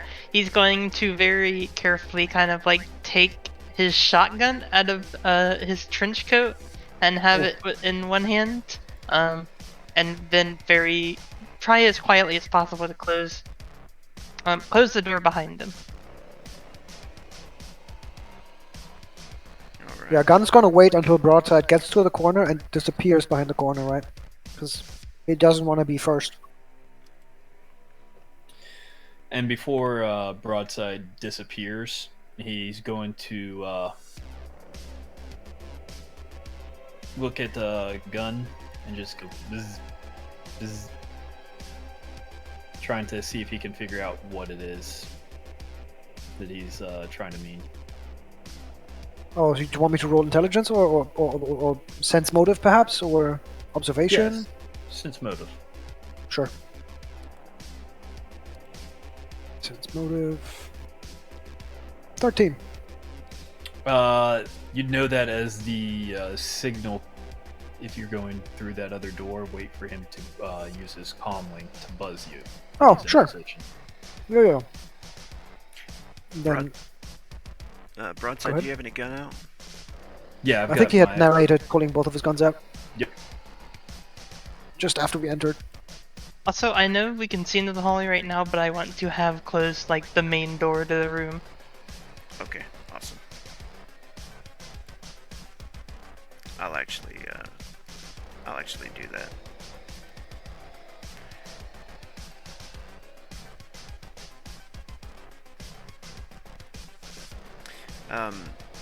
I'm putting these little icons on just so we know your pistols are out, and Cool. which a you can good idea. purchase for $5.95 at Roll20 Marketplace. Coming soon to a store near you. Mm-hmm. Yeah, I made a fantasy version and kind of a futuristic version of these icons for people. They're good with the NPCs and bad guys and stuff, so you know what guns they got out without asking the GM. All right. Yeah, Augustine. Go ahead. So Broadside, as he's coming up to the corner, he's got his back on it first, with his guns up, and then as he comes around the corner, he points his guns around the corner before his body. Okay. Immediately, you notice the body on the floor. Blood kind of soaking into the carpet. Shit, we didn't see that through the window, huh?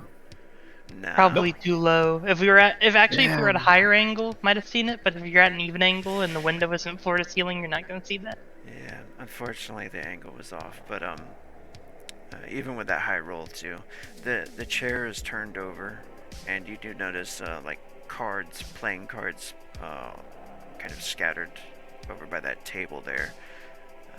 The lamp laying on the ground, and just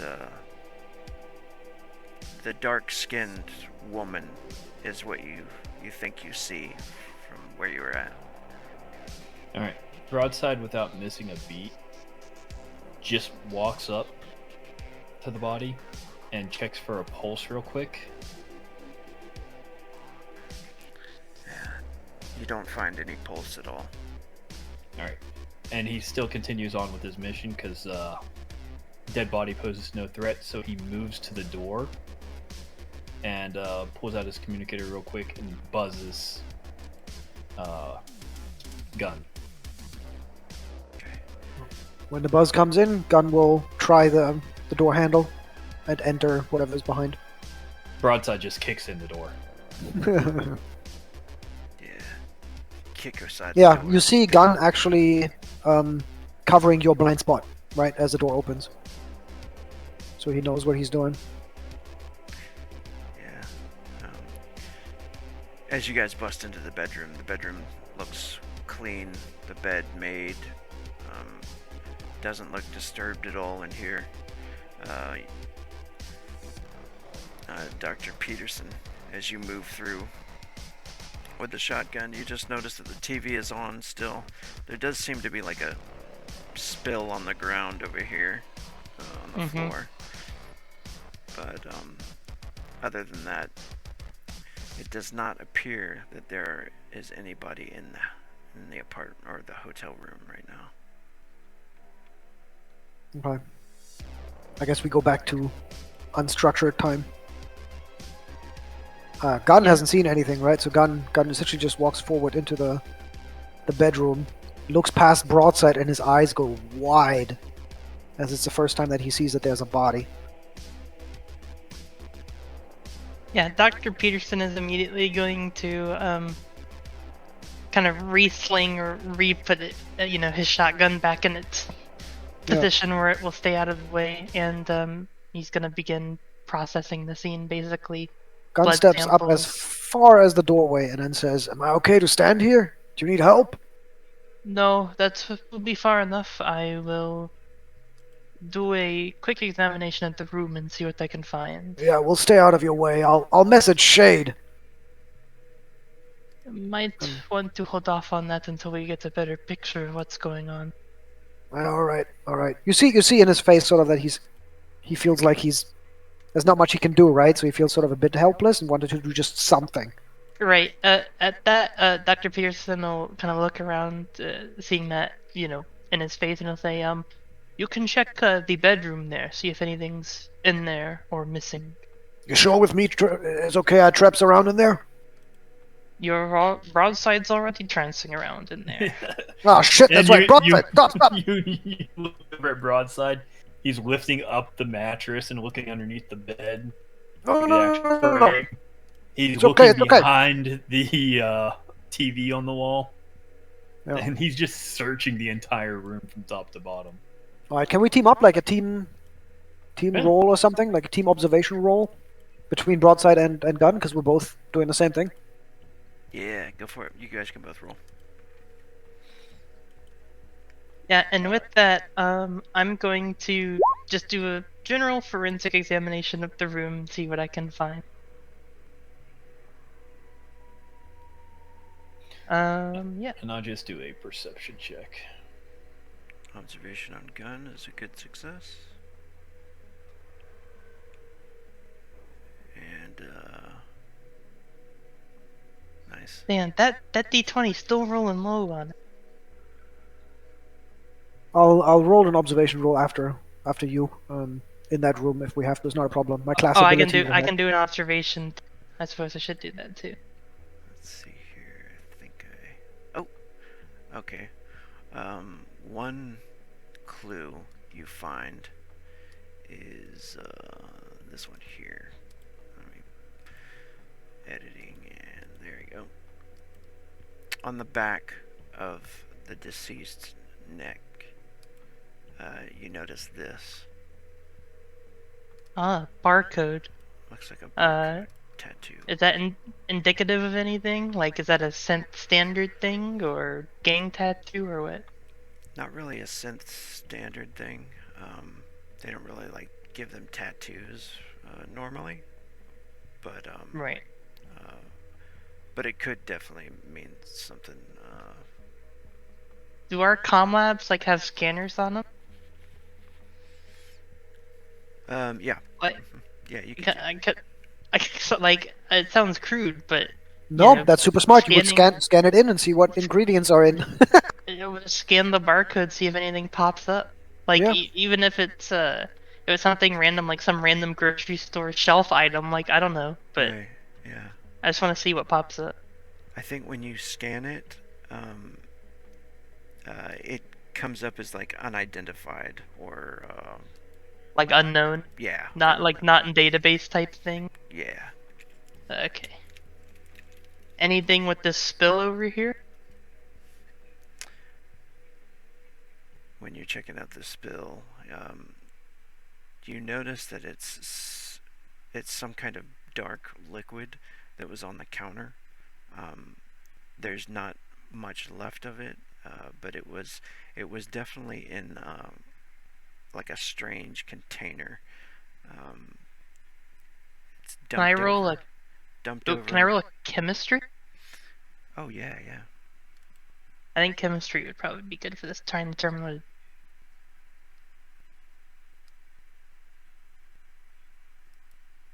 26. Oh man, damn, that's a good one.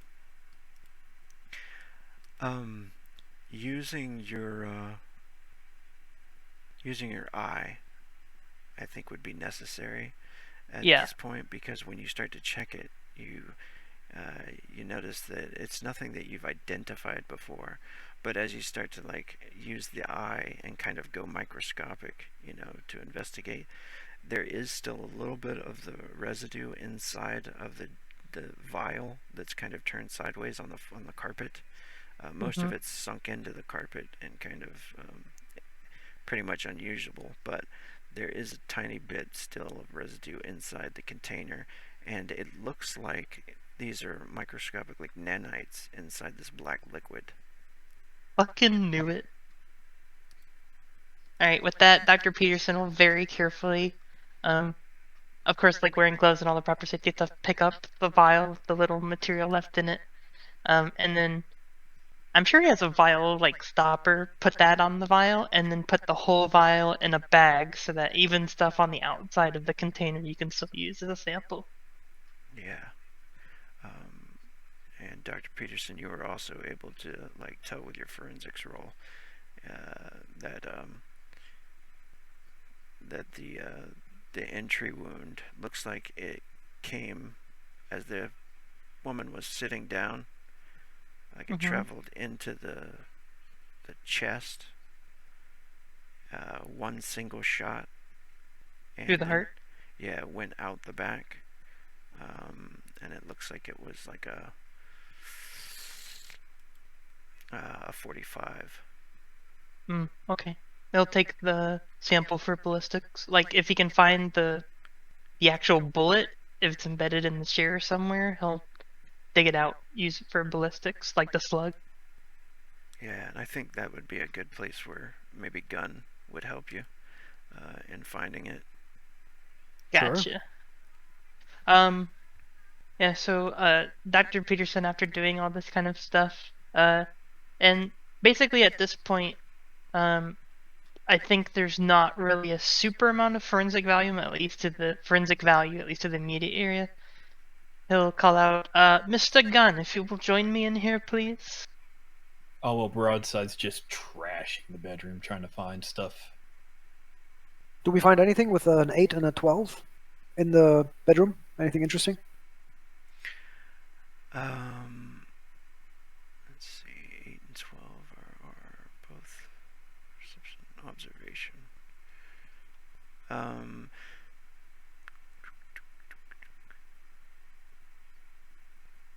You do notice,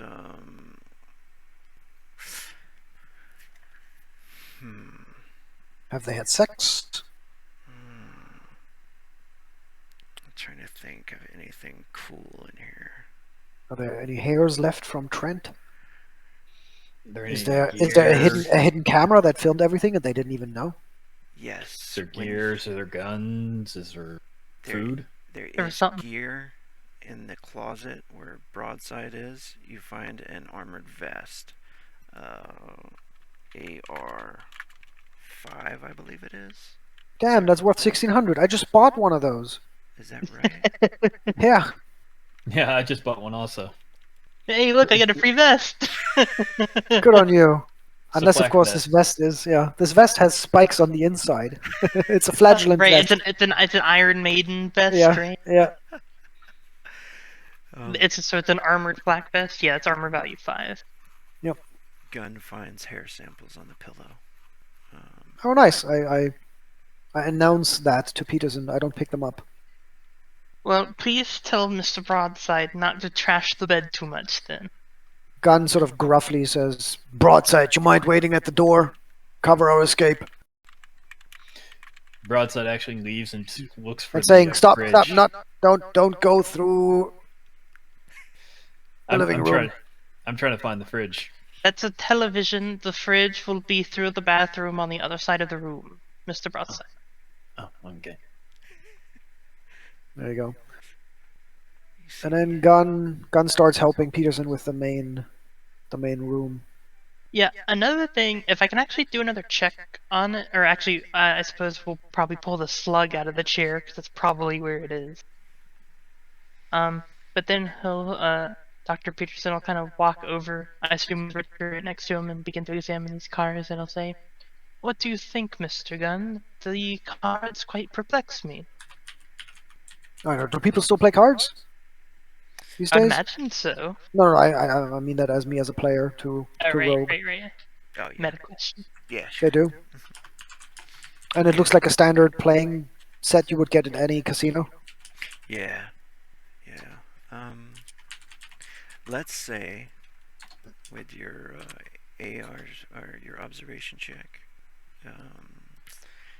that it does look like it was set up for 2 people, the game. Like a dealer and then one other person. And the cards actually have a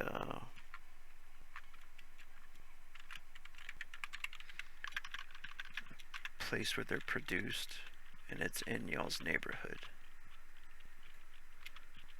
Is there a package for the card deck? Or is it just loose card? Yeah, the package is there too. And it says Get the some name. fingerprints off that. Not even that. I mean, like, we can, generally, if like barcodes are still used, you can track that barcode back to a selling location, and we can identify perhaps where this card pack was bought, and Yeah, when, he said and Snake who Eyes bought it. Casino. Yeah, Gunn is just like, yeah, it looks like Snake Eyes Casino, not far from here. Don't need a barcode for that. I see. Rogue, can I do a forensic check to check the cards for, like, actually what Gunn was saying, either fingerprints or skin cells left on any cards that aren't the victims here, like Trent? Actually, I need, just any DNA on the cards other than our victim here.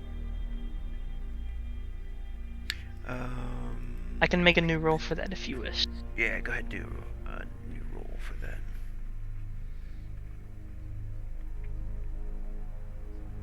Finally, there we go. Definitely find some new DNA. Running it perhaps through like a ComLab program I have, does it match the DNA of the body we found? I want to ask. Yes. It does. Now, Dr. Peterson, actually, question for you also, Rogue. Is there been any known circumstances of replicants actually being produced multiple times over?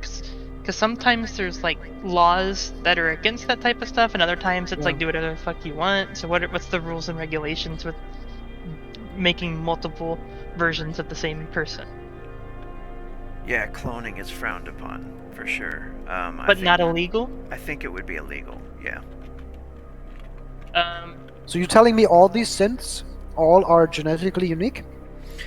Just cloning in general. Yeah. I think that the synths are definitely unique. Okay. So not even the army makes like 1,000 Arnold Schwarzeneggers. It's a way of identification. Like, it's a very you change the DNA profile, you can identify a body no matter how mangled it is from its DNA. and maybe like drawbacks with mental issues or something like that. Yeah. I don't know, but Okay.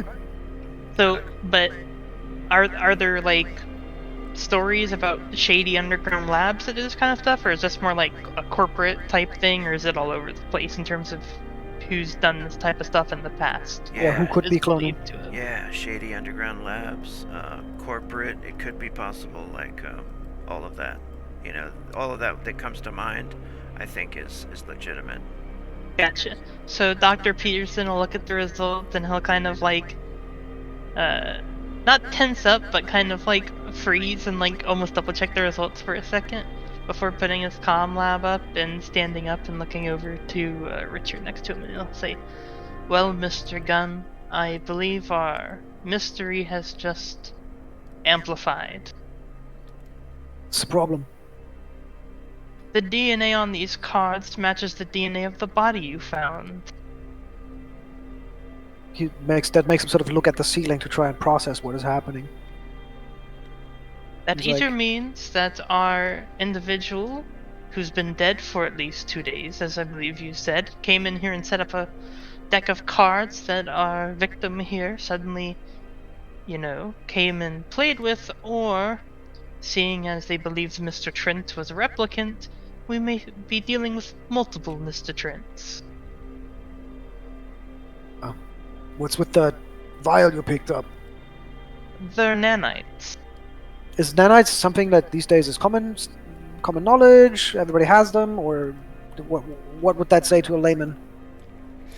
Kind of advanced technology, I think. Yeah, this is probably like corpo cutting edge type shit, right? Yeah. And do we know what nanites are used for, in general, by those corpos? There's a lot of shit you can use nanites for. No, I know, but it's Rogue's world, right? So Right. yeah. I think common knowledge, hypo injection, like the regenerative properties, stuff like that.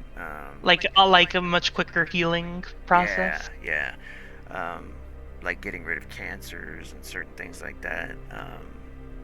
All sorts of stuff. Yeah. So if someone had like ripped out, for example, the cybernetics of old Trent and put them into a new body, these nanites could help the body merge with the implants. Or reheal from where the lack of implants now are. Yeah, that's a possibility. Hmm. Everybody make a new perception check. Not Am I in observation. danger? Yeah, But let's roll that. Can we Okay. use observation or just perception? Just percepts. Everything is perfectly fine. Right in the fridge. So it's a 9 with ideally reducing the target number for me between 3 and 5. I'm totally waiting for all of a sudden you see, like, in the movies, the red laser sight sniper thing going up the side of your body. I think I kind of visualize maybe as you guys are talking about it, like, what the fuck is this? Corporate? Is this like cutting edge stuff? Whatever you're talking about at that moment in the room. Gun, you get a feeling that something bad's about to happen. However you want to put it. The sense danger, your spidey, tingling. Spidey senses, Spidey yeah. sense, tingling, yeah. Okay. He immediately ducks down and sort of his hand snakes to the holster with his pistol, and he loudly announces to the others, "There's a problem. Something's wrong."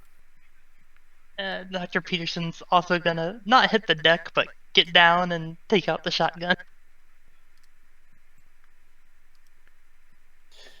Broadside still got his pistols out, so he just turns around, faces this direction.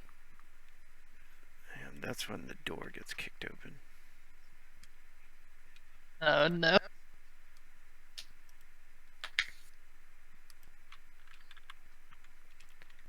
Alright. I suppose everybody's gonna have to go ahead and roll a niche. Roll for initiative.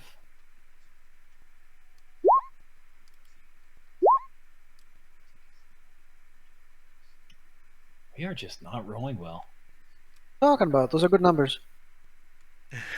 I mean, I rolled well on the one chemistry and the one forensics, so I'll take it. I'm still hoping we don't get murdered. I want to roll an observation in this room myself because I want to use my class ability. That's fair. Well, we gotta survive combat in order for that to happen. Exactly. It's just housekeeping. Housekeeping. Yeah. Aggressive Yeah, right. housekeeping. Mm-hmm.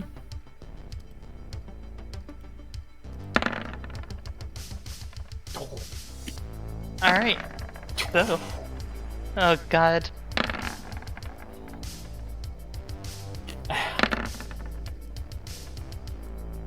Dang, dude. We got a fucking hit squad after. I'm going through the window. It's I'm 6 outta here. floors up. I don't know that you want to do that. Look at these numbers, man. Might be better than these fools. I'll just have to rely on broadside to get us out of this. Gun does get a 1 tally, combat tally. Nice. Did anybody else roll over a 10? Nope. Oh damn. Damn. In his own head, Gunn narrates his life with "of course." Because remember, he is cursed, right? So he thinks he's cursed. Right. Yeah. Right. Damned. No, I think it's called damned is the trait. Yeah. I think I might have the same thing. Mm-hmm. Yep. All right. First guy.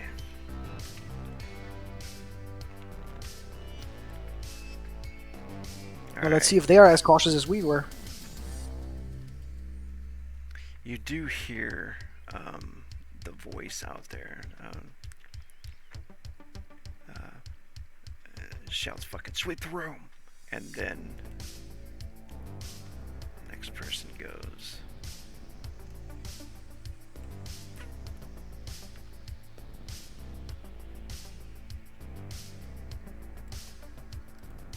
Looks like y'all have a little bit of time to prepare, thanks to the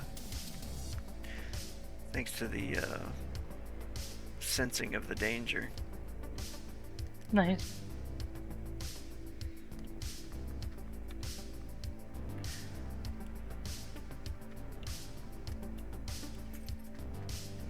Let's see if this guy can see you.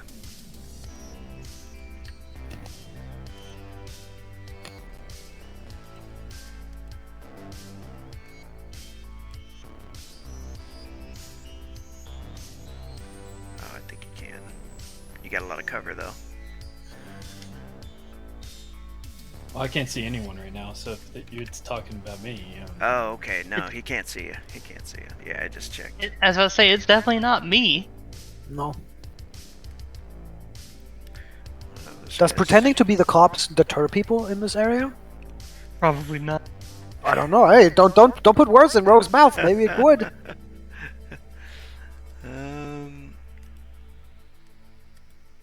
You could always try. You can always try. Very true. Depends on who they are. I have a feeling it's not gonna prevent these guys from pushing it. You're just not manifesting properly the future you want. Well, hopefully here I'll be able to manifest a shotgun slug through their heads here shortly enough. That's the spirit. That is the spirit.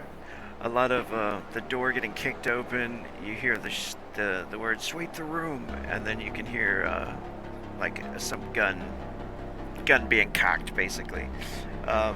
It's Richard's turn. Yeah. If I wanted to increase my cover, would that be that table behind me with the cards on it that I could? Do you think, or would it be the couch? What do you think would They're be all the best? pretty flims. That would be concealment. That would not be cover. Yeah, there's a table here. Yeah, you could get cover by the wall. Yeah, the table, you could flip it over, I guess, and get cover. Because if I was here, then I am in cover from that position and that position, right? Right. Whereas if I take cover at the door here, then I could get flanked, which is Yeah. bad. And I mean, even if that's it's just a standard dinner table, it's still going to mess with projectiles coming my way, right? Yeah, Like, even if it's an armor value of 1 or whatever, it's still better than nothing. right. Yeah, you could get. Is there anything that has more armor that I think? That would occur to gun to get behind? I can make this real easy. Between the chair, the table, this table, and the couch, which one has the highest protection for that gun would think is good to use as cover? Maybe you could use their observation skill real quick. Sure. 7. The table, yeah, flip the table, 1 action. Perfect. I'll do that. So I'll get, like, here and flip the table in front of me. Sweet. And then can I still, I guess, move is 1, right? Uh, And then flipping the table is 1? no actions to move, but 1 action Okay. to flip the table. I would like to yell at them. Like, communicate with them. Okay. What do you want to shout? That's free as well. Oh, interesting. He says, don't shoot! We're investigating a crime in here! Okay. And then, is there some sort of preparatory action I can take? Either a defensive action I can take, like increase my cover, Yeah. or a preparatory action like aim at, start aiming or something. Like, what options do I have here Yeah. for my other AP? You can choose to add it to your defense, which will give you an additional 2 to your cover. So that could be your 2 actions right there. Yeah, let's do that. Sweet. All right. Yep. So you will have cover from the table, and you'll have an additional 2 cover. And then, Augustine, what are you doing? Augustine is going to... Alright, I know this is very thin, and when I step over to this point, it's going to look like I'm around the corner. Right, yeah. But I want to use this right here as cover to peek around the corner and take a look at these guys coming in. Yeah. So, it'd be 1 action to get cover. And that would be a pretty good cover if it's just your arms and your head, Yeah. If you decide to, open fire. You do notice, let's see, let me look at your token real quick, see what you can see. Yeah, you can see at least 4 guys coming this way with weapons drawn. So, The first guy that's busting in, really dirty, oily hair. Looks like he's got some, almost like a biker look to him. Looks like he's wearing some shades, though. The shades could be like low light shades. You can see that kind of like a... you've seen him before, you know what I mean? And he has a pistol in his hand, which looks like a 45. The guy behind him, Asian, hair pulled back. Looks like he's got a long coat on, and he has a blade in his hand. Looks like a wakizashi or something.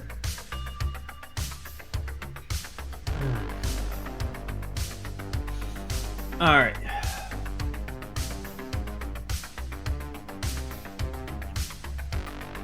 This has been a suck for a roll, but let's go ahead and while I'm standing there, try to use concealment and hide my presence.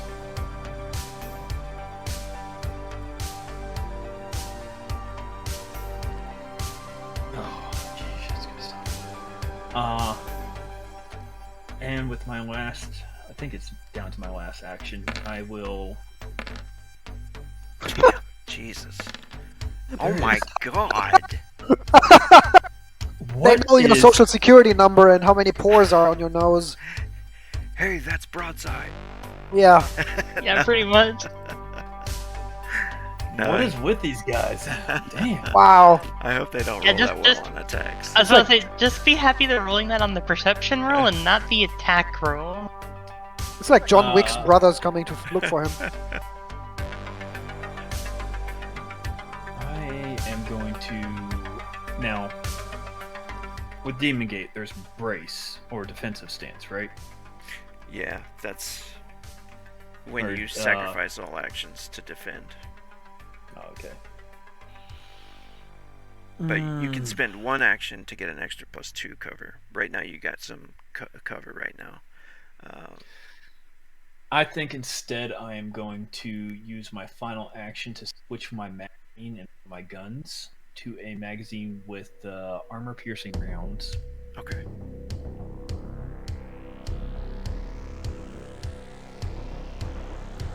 And I do believe that's all my abilities for this turn.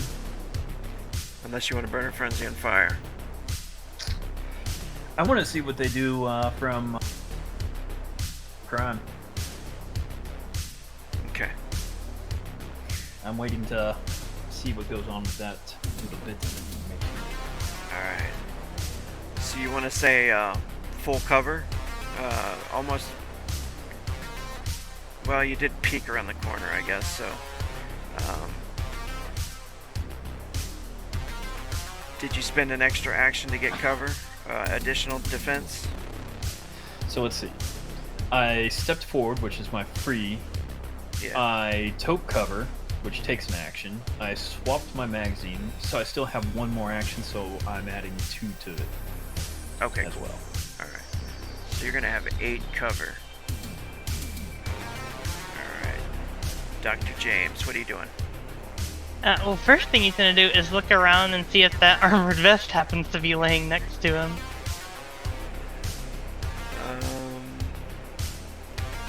Did you guys grab the vest, do you think? Or bring it out here? Let's, you want to make a luck roll? I would say certainly a can. gun would have, because the whole story of like "fuck me, I just bought one," and then you hear Broadside go, "Oh, me too," and then he sort of tosses it as he enters the room to help. Peterson might have tossed it to him and be like, "Yeah, I better put that on, man." Yeah, cool. I don't think it's too much metagaming because God started to be paranoid after the initial shootout anyway. Yeah, that's true. That's true. So do you want me to make a luck roll still, or? Go ahead and make a luck roll. See if you already got it on. We'll Yeah, see. see if you were, cool, if cool. you took the time or if we were too deep in just talking about the cards. Oh, Close, but no dice. Okay, so maybe an action to put it on. yep, that works for me. So I'll spend one of my actions to quickly put on the armored vest, because here we've got quite a bit of company. And then Dr. Peterson is going to,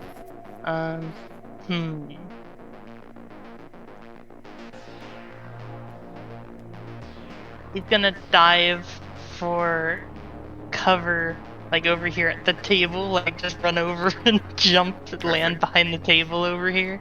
Yeah. So he gets cover from down here, and he'll just motion like to gun to like make sure he keeps an eye on the door, because they can also come through the bathroom up here, you know. Yeah, you can see Gun pointing his pistol in this direction. Cool. Alright. Yeah. perfect. So yeah, Dr. Peterson like is just putting his whole body behind the table as much as he can, because he's like, get cover first, shoot second. So, Sweet. So getting full cover. Alright. yeah. Creep's going first.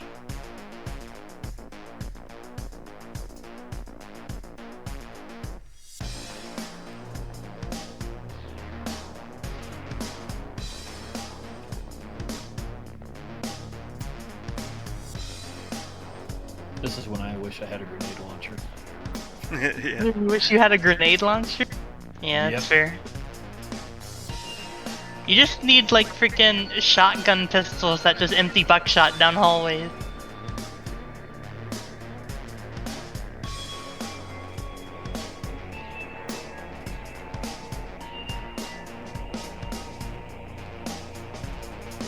Alright. Augustine, you're getting a blade thrown at you. You're gonna have +8 cover against this. Alright.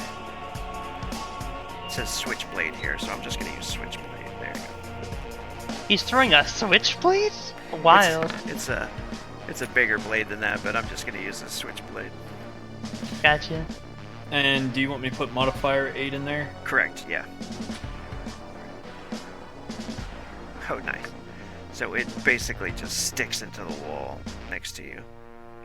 And then the guy's Oh, drawing his I gun. thought that would say, do you not have the critical success for being like 20 over? Like in Demon Gate? Oh, no, that's only for crit Okay. when you roll nat 20, yeah.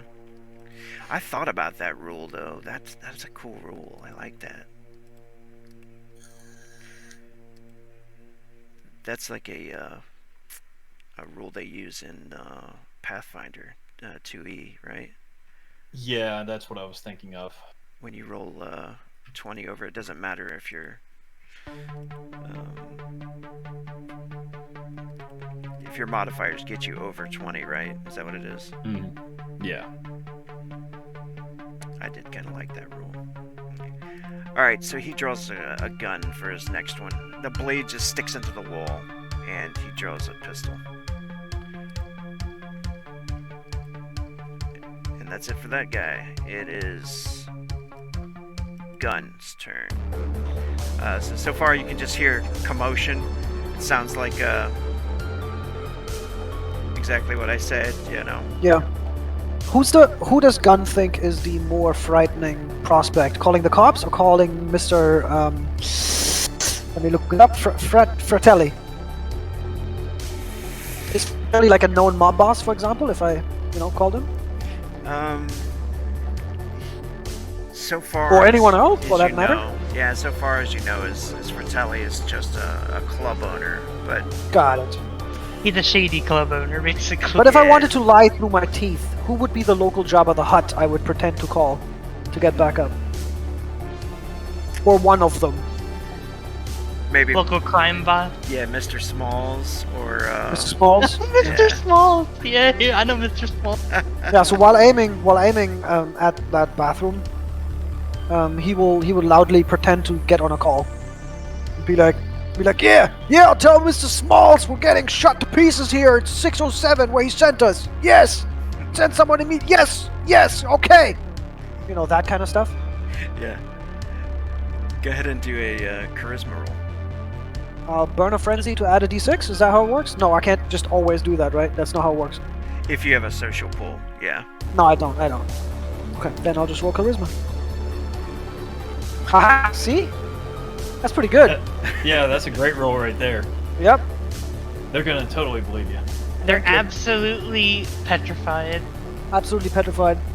At this point, because talking doesn't take a turn, you could actually go full defense, I believe, because you didn't do anything else, right? Well, but I do need to prevent people from flanking my friends. Right? So if I went full defense and then on their turn someone busts through the bathroom, I wouldn't have an option. I wouldn't have the option to keep my gun pointed in their face and say, do not proceed. I wouldn't want to shoot them, but I want to make sure that they do not come through the bathroom. Okay, so you want to do like Overwatch? Yeah. Okay, cool. With the option, and my intent is not to just nail whoever comes through. Again, he doesn't want to kill innocents, and this could even be the police, right? Yeah. He doesn't know yet.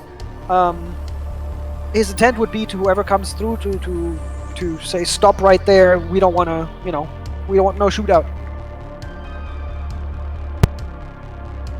So yes, I don't think I can get defensive. I would probably do like a pre-aim or whatever it's called, if that even exists. I don't know. Yeah, we could do maybe say an action for Overwatch and The defensive +2. and then defensive +2. So you're Cool. getting basically the same cover that Augustine's getting over there is 8, I guess. Nice. And then it'll be broadside. Yep. And I don't take lightly to getting a knife thrown at me. Yeah, absolutely not. Yeah. Hell no. Alright. We're gonna do with the pistol that I loaded the armor piercing rounds. We're doing a 2 action. We're aiming and firing. Sweet.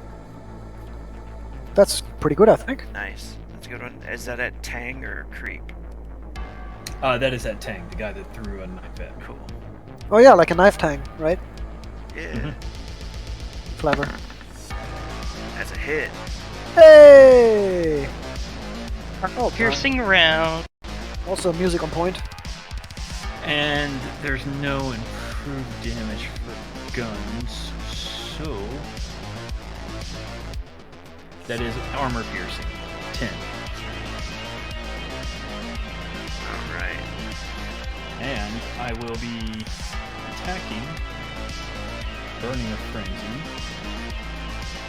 Okay, so you just did 2 actions. Yep. And then you have one more for your dual firearms. And I'm burning a frenzy to aim. Okay. I just making sure. Yep.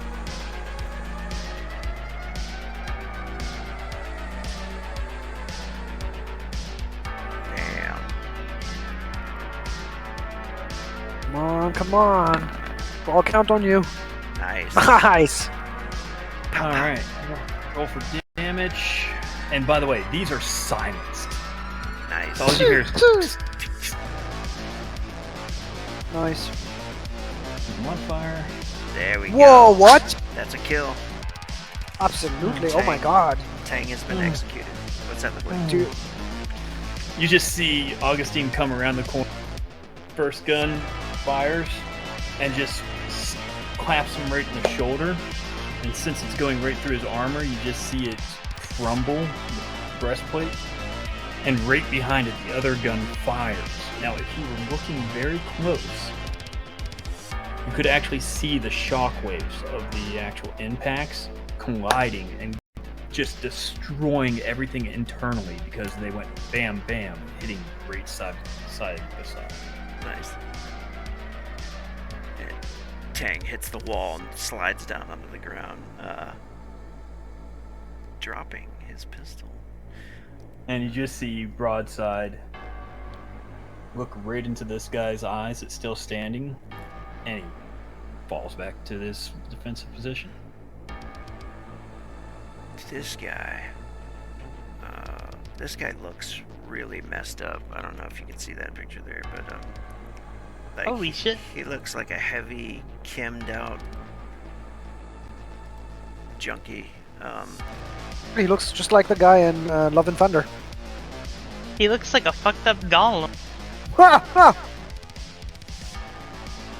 And it seems like when Tang falls, like you know, you could just tell he like had no care for him at all or anything, no worry for him. It's James' turn, Peterson.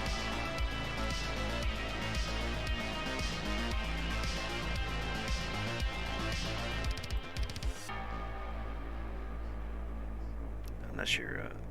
Are you muted, Peterson? Oh no, sorry.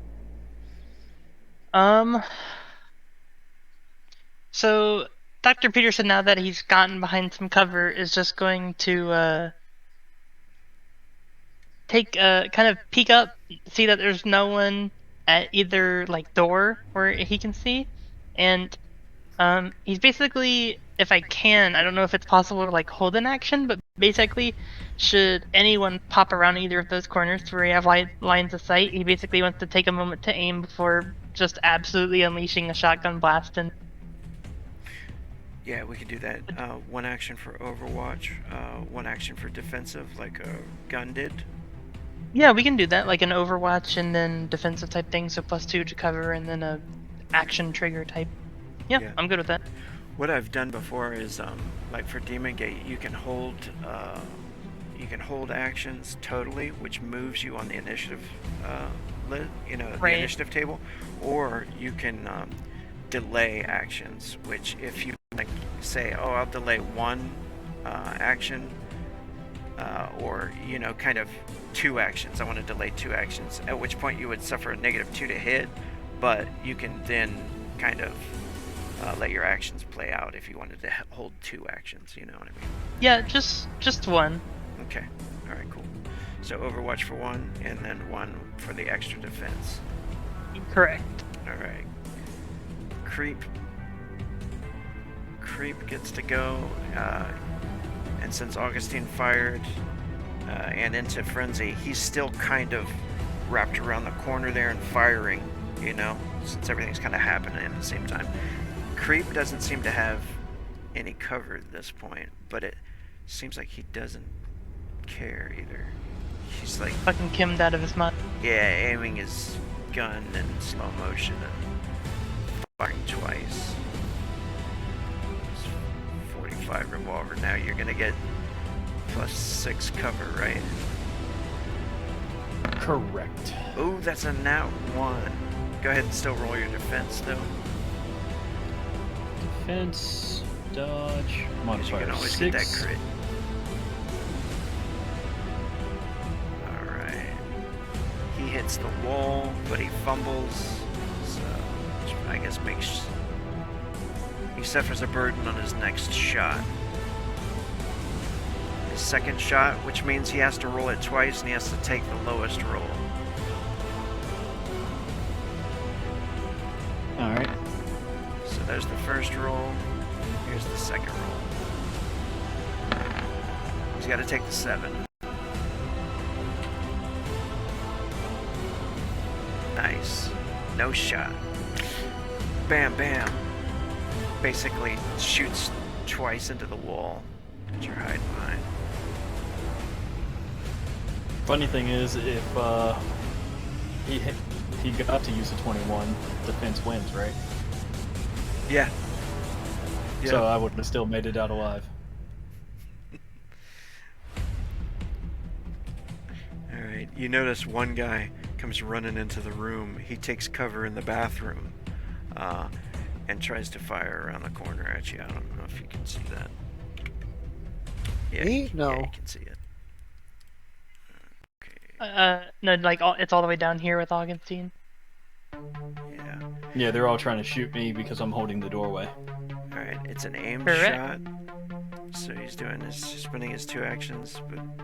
Oh no, he's getting cover for 1 action, sorry. And he is shooting just as he's running as well. So it's a -2 for him. Because he's in the middle of running. He had to run to get to this position. Alright.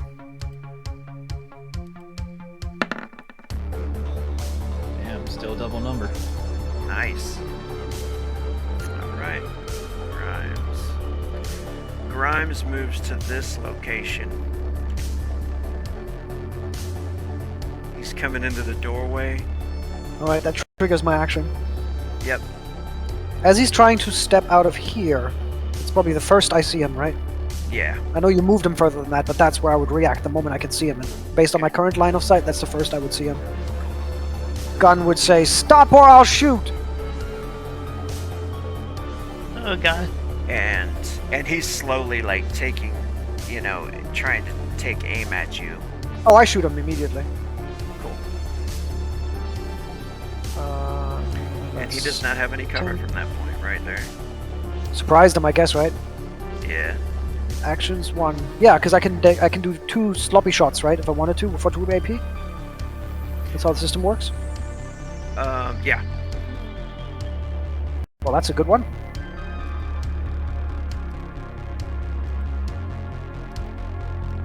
So, 21. Yep, that hits him. Damage. 13. 13. It's a wound. And then I shoot him right again. Oh, I'm not sure if that worked because I was on Overwatch. Oh yeah, that's right. That's right. Right? It's actually One not. shot. Yep, Yep, it's just one a one shot. shot, I think. But maybe it's enough for someone to go, "Oh shit!" I think getting shot with a bullet is enough for someone to go, oh shit. Yeah. I'm hoping. Yeah. Let's see. I want to see some I'm trying the whole "you shall not pass" thing, you know. bodies. 8. Oh, that actually knocked him down. Good. Which is especially, I mean, I can see that in on tiles, right? Like it's sort of like he flies backwards, Mm-hmm. and you hear the squeaking of the tiles as he sort of slides a little. All right. It is Tang. Nope, he's dead. Good. It's Gun's turn. Yeah, shoot him again. He's still visible, right? Just on the ground. He is, yeah. He's just slipped and fell to the ground, so he's even easier to shoot. Oof. Now the question is Gunn. Does Gunn want someone that we can question, or does or how bloodthirsty is Gunn? The other question is the guy still trying to point the gun at you? Is he actually? Good question. What is he doing? Sort of in that split second as he falls or after he falls. Maybe do a sense motive on that one. Oh yeah, I do have that specifically for these kind of situations. That's great. See? So what do I think? Oh, And it could be that's- completely wrong. He's. Oh man, that's. He's actually a chicken. The double Yeah. that one. Oh man, that is. He's actually a chicken on the ground. I'm gonna roll something right. Did I kill him? Right? Like I just come up with something fun that is probably completely wrong. He now wants to go buy a lottery ticket. Really? I just shot broadside. No, I have broadside. I see where broadside is. So that's impossible. But yeah, He's definitely trying to kill you. that's what I think he's trying to do. Yeah, then I just keep shooting. I just keep going pow pow pow pow pow until he stops moving. He curses as he slips. When you shoot him the first time, he falls in the kitchen or the bathroom. Ooh, Wow, got lucky. God. bam! And that is a minus. That's a bit to hit. Yeah. Yep, 4. hit him again. Oh. How do you take him out? Oh my god. So since he fell, I just aim and shoot again, and this isn't a spectacular shot whatsoever. Maybe it goes, through his groin into his body and hits the artery or something. Yeah. But it is like, imagine you're shooting a sack of potatoes, right? You just shoot it, the bullet disappears, and the guy just stops moving. There's nothing spectacular about it. Nice. And so that's maybe why Gunn then takes the rest of his time to sort of just look for movement, because it wasn't a clear headshot or anything like that. It's just the bullet disappeared into the guy's body and he stops moving. And so I'm sort of still kind of playing that. I'm very frazzled right now. Yeah. So I'll take the second one again for Overwatch, the second action. All right. And Augustine. Creeps wide open. Armor piercing shot with the Gumbok. And I'm going to be doing a 2-action aim shot. Ooh, damn, that is a low roll. At least it's not a net.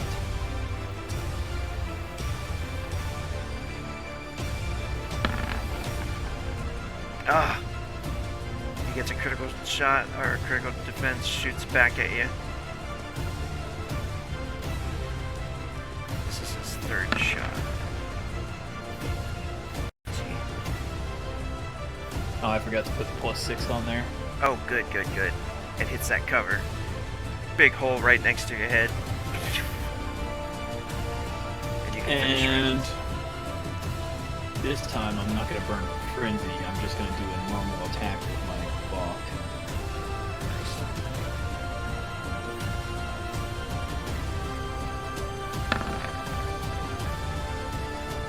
Damn, Uh-oh. it's not in that.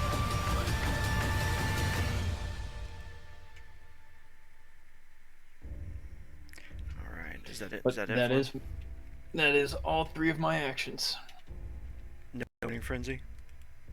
Nope, not going to burn any Frenzy. Okay. Alright, James, you can hear some trading off of bullets. This is... Alright, go ahead. Do your actions there. Okay. Well, I don't see any bad guy. Yeah. You do notice, too, that Gunn has started shooting. Yep. Right. I mean, I'm gonna do the same thing, like aim and Overwatch. So whoever Cool. comes around either the door up top or tries to rush Augenstein, one of them's, anyone's gonna get a slug. So Alright. that'll be my turn again. Here's the thing, too. We are over time. Do you guys want to stop here and continue next time, or... I like an in media res start next time, just straight into the action. That's kind of fun. I can keep going. It's up to whatever you guys want to do. Oh, same. And, what would you say, Jester? Continue next time, or keep going? I'm good. I'm good to keep going. I want to get this combat over with. Alright, Okay. give me just a second. I'll be right back for a second.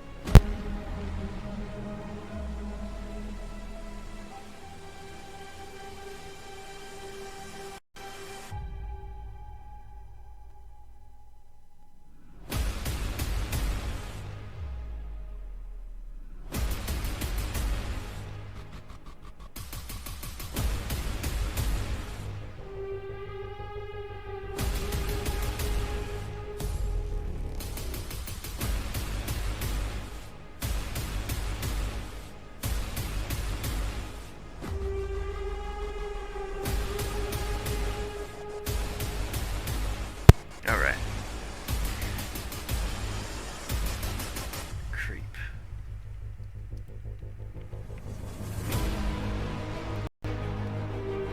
Creep has taken 3 shots now.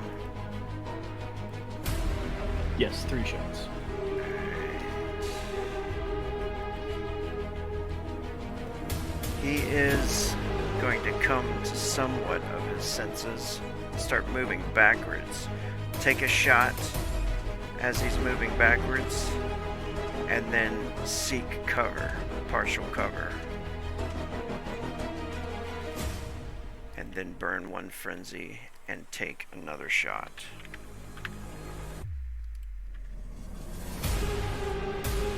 I'll put him right there.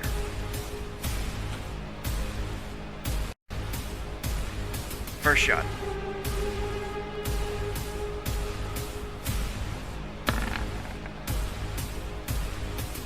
Nice. Fires past you, hits the table in the other room. He gets cover. He takes 1 more shot. He's like, "You're gonna fucking burn!"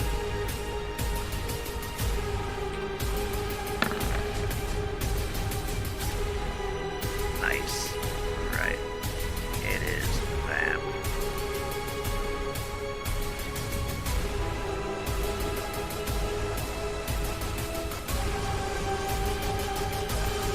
Vamp's gonna take 1 shot at you and move.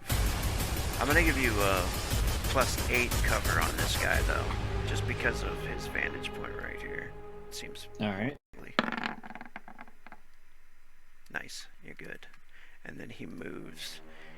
He sees Grimes dead on the floor and kind of takes a little bit more caution and tries to get cover over Grimes in the doorway there as he's like peeking around. So Gun, you do get your Overwatch Good luck standing shot. over a corpse. Yeah.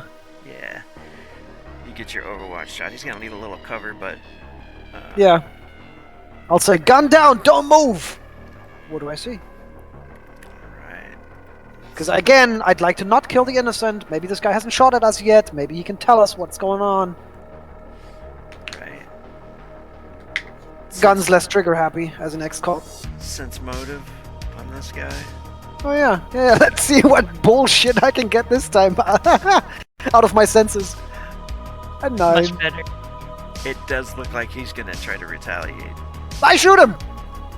A bam! Yeah, immediately shoot him. Oh, that should have been with a +1, but whatever. It's a 14. 14. Alright. Let's get a little defense here. Just get a +4 cover. Unless you're already calculating in that I have revolvers +1 in my rolls. It does say you got a +1 over there. Don't know where that's from. Is that your specialization in? It's under skills at the top, combat skills. Proficiency, revolver, specialization, yeah. To hit +1, SC1. I don't know what SC1 is. Skill class or something? I don't know. Skill slot cost? cost? Yeah, skill cost, yeah. Yeah, yeah. So I have a +1 to that. You think that's what that is? Under gear is where it would be written at, actually. That's like a placeholder. Hit bonus 1. on skills. Yes! Cool. Yes. Alright, Okay, so cool. it's Then factors. okay. Then it's built in. Love it. It looks like there's another +2 for some reason, though. Everybody's getting that +2, if you look at it. Like, you got a +2 on your roll, I got a +2 on my roll. Jester above got a also- +2 on his roll. It's also happening on the defense rolls too. Everyone's Those getting could those be plus- attribute bonus or something. I don't know where all of those +2s come from, but there are very many +2s in all the rolls.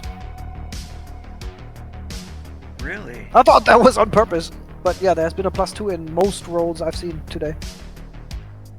Holy crap, that's weird. That's happening on all of them. Even the defense rolls. Yeah, to even include your characters. So if it's there and it's worth everyone,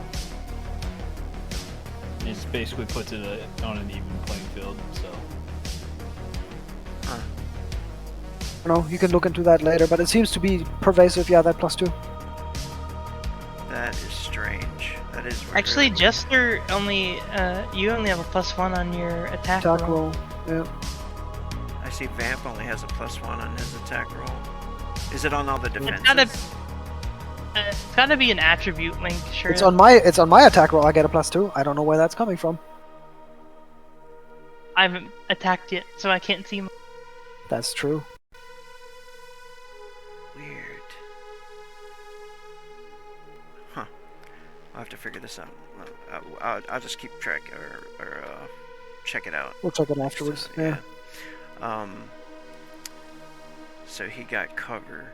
That was his second action. Then you fired after at him. He is gonna burn a frenzy and try to fire back. Rude, but it is his turn. And you do have is it +8 cover now? No, not this time. Because I took one action to kill the guy and one action for Overwatch, so I didn't have another action to take yeah. +2. So +6 cover. Yep. And you can use that one combat tally if you want to make it 7. Got it. Not right now though, because that's a 9. Cool. Yeah. 16. Yeah, the round flies past you and hits maybe the window. Gun is not a fan. Grimes is dead. Dead. Gun is gone. Alright, so just to make sure, under gear, in my character sheet, I have as my secondary weapon the pistol, and then I have written hit bonus 1, specialization 2. That's what's currently in there. Okay, that is your specialization and your hit bonus for 1. What is the hit bonus for? Revolvers. I have a specific revolvers specialization, Oh, okay, that should be under your specialization there. Wonder what. which it is under skills at the very top, combat skills. It's Yeah. proficiency, revolvers, and then specialization 2 hit +1. +1. So you're +1 in any pistol that you pick up.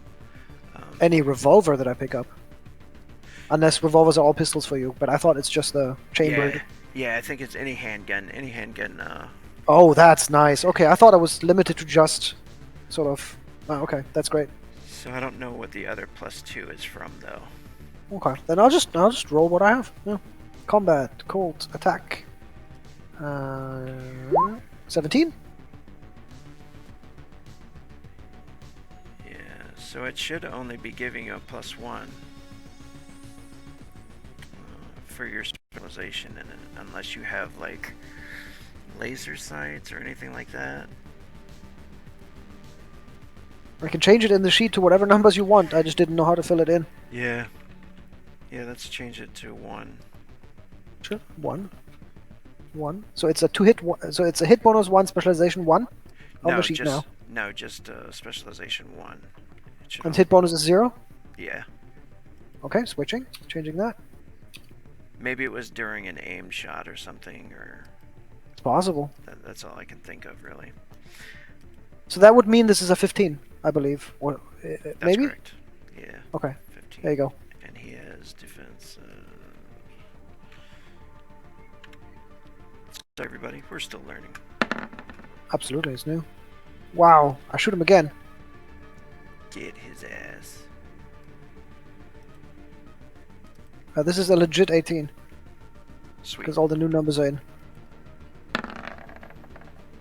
And he is hit. Nice damage. Wow. Oh, Wah, wah, man. wah. Just a Still, it might be enough to convince someone to not bust through the door or something. Every bit counts. Alright. Augustine. So, Broadside puts away one of his pistols,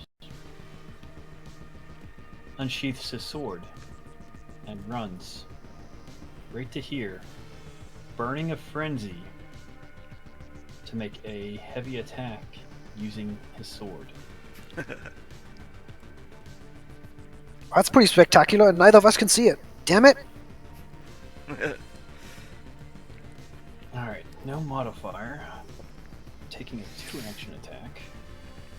He's got no cover. Oh, come Whoa. on. Oh no. Brutal. What happens? Hey! Even lower. Yay! Yay! So that'll be power 2, Alright. multiplier 2. Yep. I missed this power too. Right? Oh my Oh, god. what the hell? Oh my god. 12 exploded. That's Yeah. How do you finish him? Oh, like I said, Broadside just holsters one of his pistols and comes charging at him with this broadsword. He's thinking that he's just doing something to throw this guy off of his, or throw this guy off and get him out of his game. But when he swings it, it literally just, the weight carries it perfectly and slashes right through his neck. And you just hear a thud on the wall as the blade embeds in the wall, and the head just falls to the ground. very nice. But Broadside yells out, "Up, that takes care of them. 2 down." Alright, James. Rogue, for your personal notes, the damage that was rolled doesn't have exclamation marks in it. Something to fix, perhaps? Let's check your gear out there. Looks like it just rolled a D12 and a D10, and then Yeah, the rolled 12 quite a did not bit too. explode. Oh yeah. Go ahead and roll a 12 again, Jester. I'll put the exclamation points in your damage for you. I mean, he's even more 11. dead now. That's 22 extra. That's 62 damage. 62 damage now. 62 damage. Huh? That the house crumbles. And that is, The apartment building falls down. You take out the wall. that is the highest damage that's been rolled so far. Yes. Oh, it yeah. is. Other than the psychological damage that Gunn is taking. Alright, James, what are you doing? Same thing? Seeing Broadside's gone around the corner, he's gonna go chase him, and I forget how many squares it is running. It's like 6, right? It depends upon your dexterity. My dexterity is like 11. Then Okay, you so yeah, 6. 6. 6, yeah. Somewhere here or here. Yeah, once you get to 15, you can run 8. Cool. That's 6. So just seeing no one, that there's like no one else at least immediately in front of him, that Augustine's like run out the door. He's gonna keep his weapon at like a low ready, but I can't prepare an action or anything like that. So Since You could do turn order Overwatch if you is like 6 No, seconds. I guess I'll Overwatch. Yeah, you're right. Because movement does not take an action. You said so. Yeah. Yeah, I'll Overwatch. Where do you want to Overwatch?